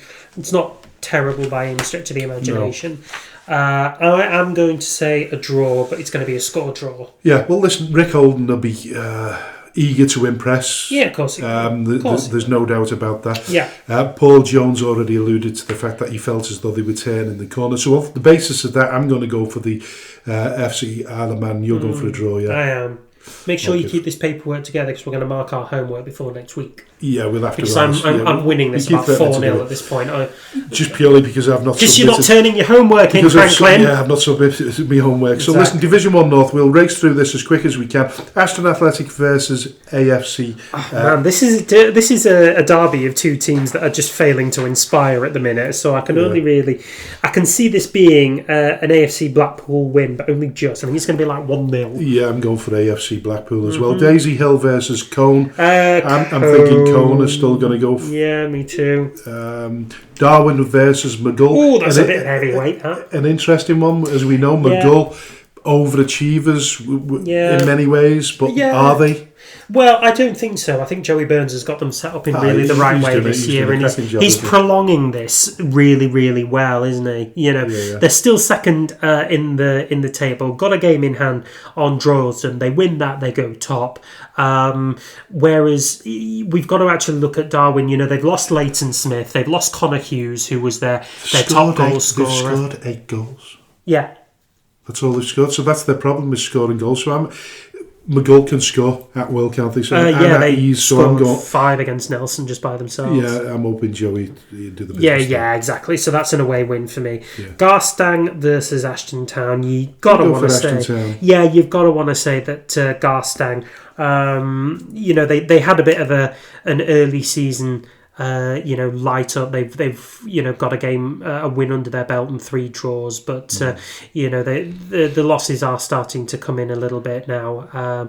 And Ashton, as I said earlier on, Kev is going to want to send a rocket up there, so it's another away win for me, I think. Main Road versus Bakeup. I mean, the one thing you picked up about Main Road is they're in 4th position. They've only conceded 7 goals. They have only conceded 7 goals, which is, a feat only beaten by Holker Old Boys and Ashton Town and matched for them by AFC Blackpool, weirdly enough. Yeah. Amazing defensive record, but a terrible attacking record. Anyway, I am going to say... where are Bakeup? Yeah, they've only played 5 games. From bottom. Oh, yeah. You'd be minded to say a home win there. MSB Woolton versus Steeton. Weird one, that. MSB Woolton starting to do bits now. They pulled themselves away from the relegation zone. They're now in 11th place, which is comfortably mid-table. Steeton dropped off a little bit in the last couple of games, but still in the top 6. I'm going for a draw. I'm going to go for a draw as well.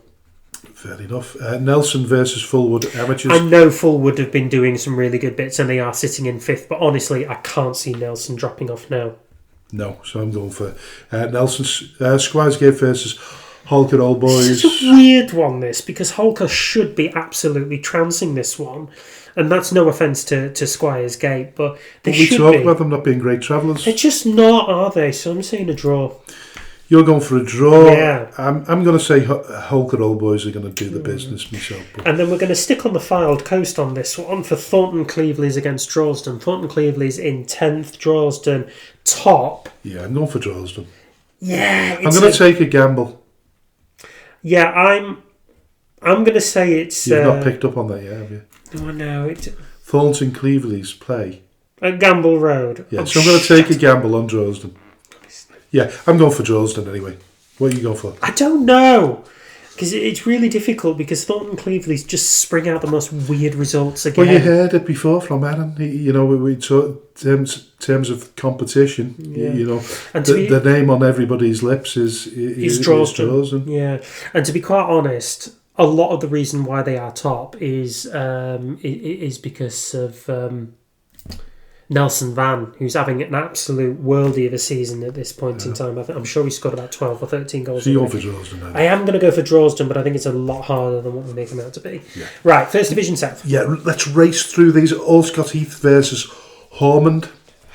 Home win for me. Home win for you. I'll go home win as well. Asheville versus Cheadle Heath. No match. Away win. Cheadle Heath, no Actually, match. Draw. Yeah, I'll go for a draw as well. Eccleshall versus Telford Town. Telford take away the points there. Away win. Yeah, Market Drayton Town versus Stafford Town. Stafford Town, I hate to say it, but I think they're going to win that one. But we'd love Market Drayton to get a result. We certainly would. New Mills versus Camelaird. New Mills. Yeah, okay, yeah. Listen, we'll go for New Mills on that one as well. Yeah, Runcorn Town versus Foley Men. Yeah, that's Runcorn Town. They've they're Shawbury United versus Barnton. So Barnton are 4th. I'm going for a draw. Shawbury are 9th. Yeah, I'm going to say an away win. Away win for AJ. Yep. Stockport Georgians versus Sambach. Yeah, Sambach. I think they're doing well, aren't they? So we go for Sambach. Mm-hmm. Then Alsager Town, who are 16th, versus Wolverhampton Sporting Community, who are bottom. I think they might get their second win of the season. I don't see it. I think Alsager are going to win that one. Right, I'm going for Wolverhampton Sporting Wanderers. So listen, we'll race through the midweek games that bring us up to our next episode. Bearscough versus Pilks. Going for Bearscough. Battle of the Greens. Yeah, Chadderton versus Abbey Hay. Chadderton for me. Yeah. FC St Helens versus Prestwich Hayes. Home win. Yeah, I'm going for that. Glossop North End versus Stockport Town. Glossop North End. I'm going for that as well. Erlen versus that's Everton. That's a belter of a game, that one. It is, but I still think Everton LRO do the business there. Just a cheeky 1-0 win will do it for them. Building ahead of steam. Yeah, any one of Romano, Bacon or Lawless is going to score one. Yeah. Padiham versus Longridge Town. We're going to go for Padiham again. Yeah. Ramsbottom versus Richard. Yeah, Ramsbottom. Rammy, yeah. Withenshaw versus Cheadle. I'm still going to go for Withenshaw on that Withenshaw there, aren't you, really? Tuesday, the 7th of October, in the First Division, Ashton Town versus McGull. I'm going to go for McGull. Me too. Droylsden versus MSB Walton. That's got to be Droylsden. Yeah, you think so too. Cheshire Senior Cup first round, Asheville versus Cheadle Heath Nomads. Asheville. You going Asheville, I'm going Cheadle Heath. Chester versus Alsager. I still think Chester, even though it'll be an under 18s, under 23s, whatever it is. I think so too. I'll go for that. Liverpool Senior Cup preliminary round. That's the one. AFC Liverpool versus Runcorn Town. It'll be a good game, that. It'll be a good game, and I think Runcorn will win it. I think yeah. You go for that, yeah. Staffordshire Senior Cup first round. Stafford Town versus Stoke City. I'm going for Stafford. Stoke, sorry, I'm going for Stoke. Yeah, you go for Stafford against Stoke. Yeah, you might as well put a couple of quid on that. But don't forget, like in our day, we've beaten Tranmere, Southport, Liverpool, Everton. Yeah. You know what I mean? It can be done. Yeah, because they're only like development teams, aren't they? Exactly. Development squads or whatever. Anyway, listen, the TJ Vickers Premier League. Premier Cup quarter-finals, Horman versus Telford Town. That's going to be hot. I was going to say Horman. It's going to be Telford there. And then Shawbury versus MDT, Market Drayton Town. Yeah, Dan Dawson's going to do the business there. Market Drayton Town are going to win. Away win for me. Yeah, and that rounds up all the predictions. Keep it safe. And the fixtures. Keeping it safe. Thank you. It's there. It's locked up, so it can't be altered. That's fine. Listen, moving on to Skem. To Skem. Cool. So Tell us. I'm in a little bit more of a fortunate position because of your Ironman competition and the good lady's birthday on Saturday. You weren't able to make either of the last two games under. No, sorry, Andy. Yeah, under Andy's management stewardship, as you call it. So what I would say is that we felt really, really disappointed on Saturday, on this Saturday, because for the first half an hour of the game we were the better team. Now this was against. This was against Waterloo Dock at Lower Breck. And, we felt as though we were the better team. We certainly, technically, physically, the better team. But then lack of concentration, communication, naivety cost us 3 quick goals in the first half, and then it's an uphill struggle. But we finished the better, stronger team, the fitter team. Older heads in terms of Waterloo Dock, knowing the league that they're in helps. So we were really, really disappointed, and we had a conversation after the game. So it was me, Andy Barlow and Barney, and we stood there on the car park discussing it, and I said, it's really, really difficult to criticise this game as much as it was the MSB Walton Reserves game, because yet again we started that the better team, and naivety. What we don't do is we don't challenge the decisions So we're not vocal enough where everybody else is. They jump on everything, and I do feel as though you can sway the opinion of a referee in a 50-50 decision if more shouts are coming from. If you don't shout, then if it's a 50-50, a referee's going to think, well, who's doing all the shouting here? We saw that against Nalgo when that linesman incorrectly ruled for offside against Oliver Wright after a call from one of their defenders. Yeah. He was about 3 yards onside, but the linesman called it offside. So I think you're right. I think shouting does have some kind of sway. Yeah. And listen, MSB Walton, the game itself, it was in monsoon conditions. The weather was absolutely atrocious, right. And I suppose when you're looking back at it, you could probably forgive that result more because of the shocking conditions that we played in. And then, of course, we had Kevin Ledbetter that was controlling the midfield, who got injured and came off. Oh, really? In the first half, and the game changed a lot after that. But I suppose, if I'm really brutally honest, I was more disappointed by the result against MSB Walton than I was against the game at Waterloo Dock. And then we spoke about it on Tuesday night at training, and both Andy and Barney agreed that we were fortunate, really. We were locked out of the changing rooms, so we couldn't get into the changing rooms at half time. And I think Andy probably would have vented his spleen a little bit more had they have gone back into the changing rooms. It was a little bit more sort of tempered in the, pitch side, right. The conversation. And I think once he'd had time to think about it, Andy himself, he thought it wasn't as bad. There were three. What the first one was a mistake by Duon. The other two are headers, clear. A little bit like the Michael Keane header against West Ham on Monday night. Nobody there, nobody talking, nobody marking at all. Keeper didn't really come for it, but then, he's a young keeper, 19-year-old. Is that how he is? Joe had family commitments, so he couldn't make the game. So a very untested keeper. But we do feel as though we're a little bit cursed. I don't know at times whether we need to break that cycle somehow. And when we do, we feel as though things will come together. And if you look back to the Nalgo game, not the Nalgo game, but if you look back to the FC Harry game, then we had players like Jack Pearce, Conor Reddy, and Chris Lomax in the team. So you add those three players to that squad that we had there, and they win 7-2. Really, really good victory. So are we that far away from being an accomplished, a decent team that can compete in there? And maybe we're overstretching in terms of our feelings and aspirations. Finishing top 5, should we be concentrating more on floating and seeing where we are at Christmas, and then reevaluating? Then the pressure is enormous on everyone.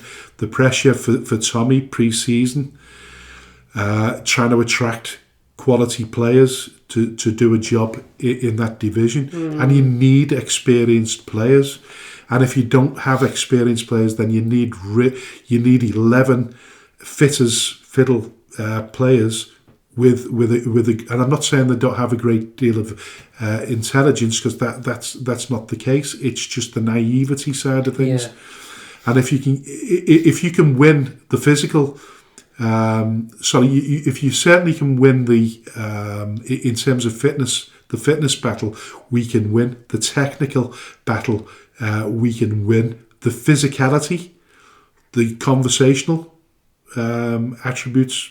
They're where we fail, and that's where we need to improve. And maybe they're the players that we should be looking at when we're bringing in them. Certainly, sure that's what both Andy and Barney are looking at, is bringing more vocal players into that. And it's not wholesale changes. We've got a cup game at the weekend against FC Kirby, and we could have probably looked at wholesale changes on Saturday, but I think what you've got to do is you've got to run with what you've got now and tinker in minorities. Accordingly. You do it in what do you call it? Stages. Yeah, I was thinking of a more fancy word, but I can't think of it right now. It's been a long podcast, but very taxing, a little bit like the football. But yeah, I don't think so. I think the general consensus of opinion is we're not a million miles away, but it's proving that. Yeah, and we were in that position last season. Yes, but what happened last season, which was totally different to what we've got now, we're playing a game a week. Sometimes we're playing a game every 3 days. Last season we were playing games, midweek, and so by the end of October, early November, we played nearly half of our fixtures. And when we did gather a little bit of momentum, once you get to that Christmas and you're just flipping over into New Year, you're struggling from a sort of a psychological point of view. Then you're getting better, but the results are not getting. You're not just pulling enough. It's just not reflecting, is it? Results in. No, we haven't got that luxury this season. We've got to pull the results in. We can't. We can't go any lower. But we're not taking this.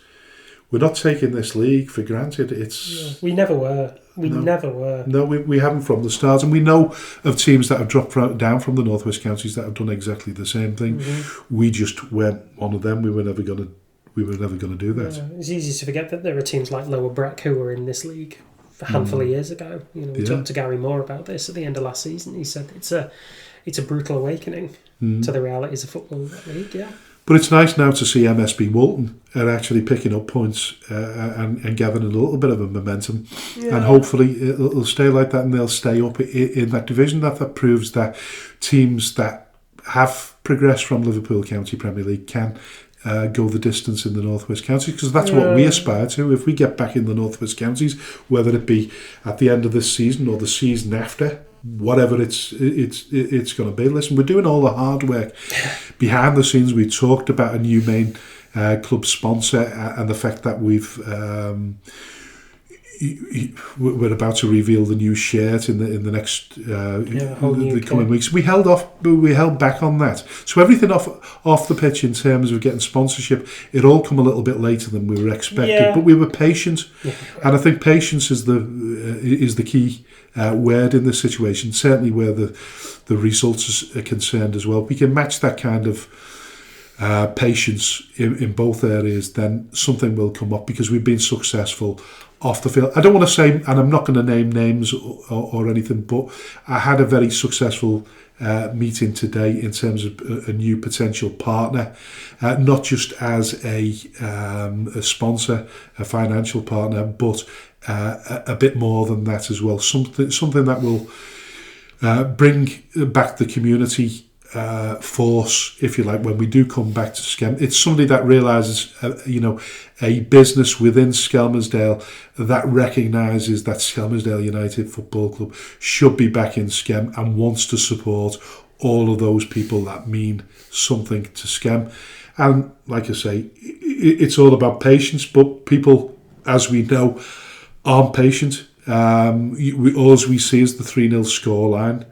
The defeat, those two defeats, but I think most of the games that we played, the only game that you can actually say where we've really, really underperformed for the full 90 minutes is against Sefton Athletic. Sefton Athletic are a decent team, and I've not looked at the league tables, but I think they were top, weren't they, or second place? Second now, the Grenadier are top. Grenadier, that's it, right? Grenadier top. So there's those 3 or 4 teams now in that top of that division. They're going to be there or thereabouts at the end of the season. Yeah. I think the rest is anybody that gathers momentum and starts building up a head of steam, and hopefully we can be one of them. But listen, we wouldn't be in the predicament that we are in now if we were already back in Skem. So the focus will always be on getting back to Skem, floating from a football perspective. If we can do that, that's what our aim is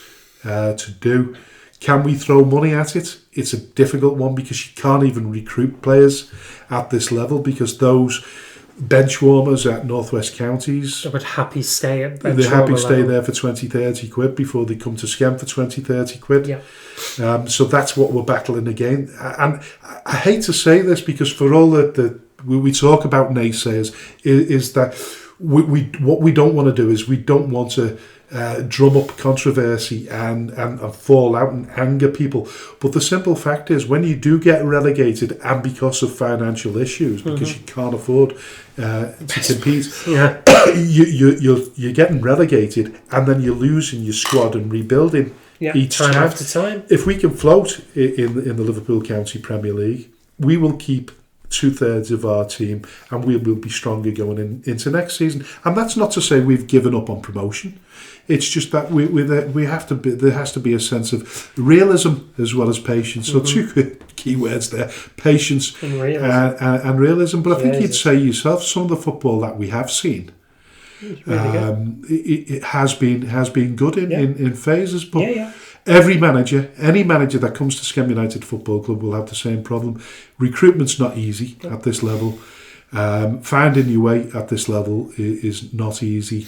Dealing with amateur football compared to Northern Premier League football is on a totally different level. And experience, another key word, comes into play as well. Yeah. So I don't think all's lost. I think a lot of what's happening off the field, and we'll have more information on that big press reveal when we announce the main club sponsor and our new partners as well. Yes. All's going relatively well there. And, somebody said, listen, just concentrate on the off the field matters. We've been doing that. We've been doing that for a long time now. So we have. And it's bearing some fruit. But you've got to keep an eye on the football side of things as well, because we don't want to plummet any further. No, God. But listen, we've covered Skem. I think to a degree, yeah. So just want to re-emphasise to people that we have our race night coming up next Friday, the 10th of October. Tickets are £10. You can buy those from either inboxing any of the club members or actually the club themselves, whichever you'd like to do. On the following Monday, the 13th of October, we are hosting a Meet the Team night. Meet the Club night. Meet the Club night, over at the Busy Bee in Skelmersdale. So Frank, myself, and other members of the committee will be in attendance. I'm assuming Andy and Barney will be as well. Andy's definitely there. Barney's trying to get the time off work, so I'm hoping Barney will be there as well. We understand that over the course of the season, a lot of questions has been raised as to the running of the club, both on the pitch and off the pitch. We understand that people will have questions about how the club is being run, what direction it is taking, who the contributors are on the pitch and off the pitch, and on the sidelines. So we want to give you the opportunity to come and clear the air, ask any questions or any concerns that you may have about how Skelmersdale United Football Club is being run, and let us try and assure you and inform you in the best way that we can possibly can for all involved. Yeah. Now, I believe this is the fourth Meet the Club session we've had since I rejoined the club. I felt as though it was really important, because people were talking about clarity and honesty, and I think we try to be as clear and as honest as we can within the parameters that we can. And there's probably a lot more we can say at a meeting that we can say on air or release in public. But by and large, what we have found in the past is those people that turn up to these Meet the Club sessions are supporters, existing supporters that come along, who've still got a few queries but would like to help as well, and they offer their services. Unfortunately, for some unknown reason, that a lot of the people that are more critical of Skem never actually turn up to these Meet the Club sessions. So I just say to you, listen, come, we won't bite. We're a very forgiving organisation as well. We understand that we're living in a social media world where people react probably the way they wouldn't specifically do if they were face to face with someone. But I often think that sometimes if you're face to face with people, you can either see the sincerity or the bullshit in equal proportions.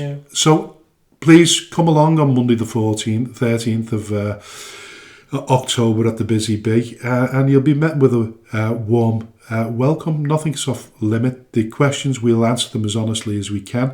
If there's things that we can't answer, we'll tell you the reasons why we can't answer them. There's no cloak and daggery stuff. It's there are reasons when you can't be more specific about things, but by and large, we can tell you most of everything. We can answer most of your questions. So please come along. It'd be great to see you. Yeah, we just ask that you be respectful. We understand that social media is a time when is a place when clubs and individuals can be particularly vilified in the face of poor results and results that might seem unacceptable. And we completely get that. But we do ask for regard for human compassion and feelings. We're all putting our time in with no pay, and in fact a loss of money for both Frank and myself. We're not getting anything financially back out of this despite putting money into the club. So we would ask that you be as civil as possible, please. Yeah, listen, it'd be great to see you, and like we said, we're a very forgiving club. So that sort of rounds up part 3, the final part of the show, where we just quickly sort of glance over what we've learned in the last week. What have you learned? I've learned that inclusion comes from a much more natural and easier scope than what people think. And it doesn't really matter too much about words. It matters about actions, and it matters about not necessarily sticking to a script, but more about how you'd more naturally engage with somebody and make them feel more welcome. And I've often found that your actions are more welcomed than what your words are. Yeah, totally agree with it. I mean, I've probably covered this several times on the show, but and I keep using the word patience. Patience is a virtue. You keep working hard. You don't always get the rewards that you feel as though your hard work warrants. But somewhere down the line, and I think we mentioned it very early on in the first season of the Speaking Frankly Football Show, is that one day somebody will throw you a bone. And starting to get a couple of those. Yeah, we're getting a few, and we're running with them. And it's purely down to patience and not sort of flipping. Trigger happy actions. Well, I can't mention trigger happy, can we really? Because that sort of goes back to recruitment and you know what I mean. Just trying to be careful on that one. But listen, we try to make the right decisions, and in terms of being patient with things off the field, we managed to secure really good collaborations and sponsorship deals. Listen, another fixture for you tomorrow afternoon, if you can make it, is at 12 o'clock. The ESPFA Academy team are playing at home, believe it or not, at Bersco, because the JMO floodlights are getting refitted. So it will be at Bersco's ground tomorrow. They're playing Rushall Olympic, so that's a 12 o'clock kick-off. Be nice to see you there supporting the youth team, yeah. But listen, patience. Please. Please, yeah. And listen, I'll leave the final words to the Don't say it, no! And you would get it in there eventually. I don't like saying it twice, so I just said it once. AJ, come on. Over to you. You've been listening to the Speaking Frankly Football Show with me, AJ Vidgett, and my co-host, Mr. Frank Dulcet Hughes. Hughes. Dull. This podcast is available on most streaming services, wherever you get your podcast, including Amazon Music and Spotify. Please rate and review, as we do thrive off hearing your feedback. Please also subscribe to the show on the streaming services so that you can find out firsthand when a new episode of the show has been released, most frequently on a Friday. We are also available on social media sites, mainly X and Facebook, under the banner term Speaking Frankly Football Show. So please give us a follow then for a lot of news and updates regarding the show and its production. And so from Frank and myself, we will see you next week for episode 14 of the show. Until then, bye-bye for now.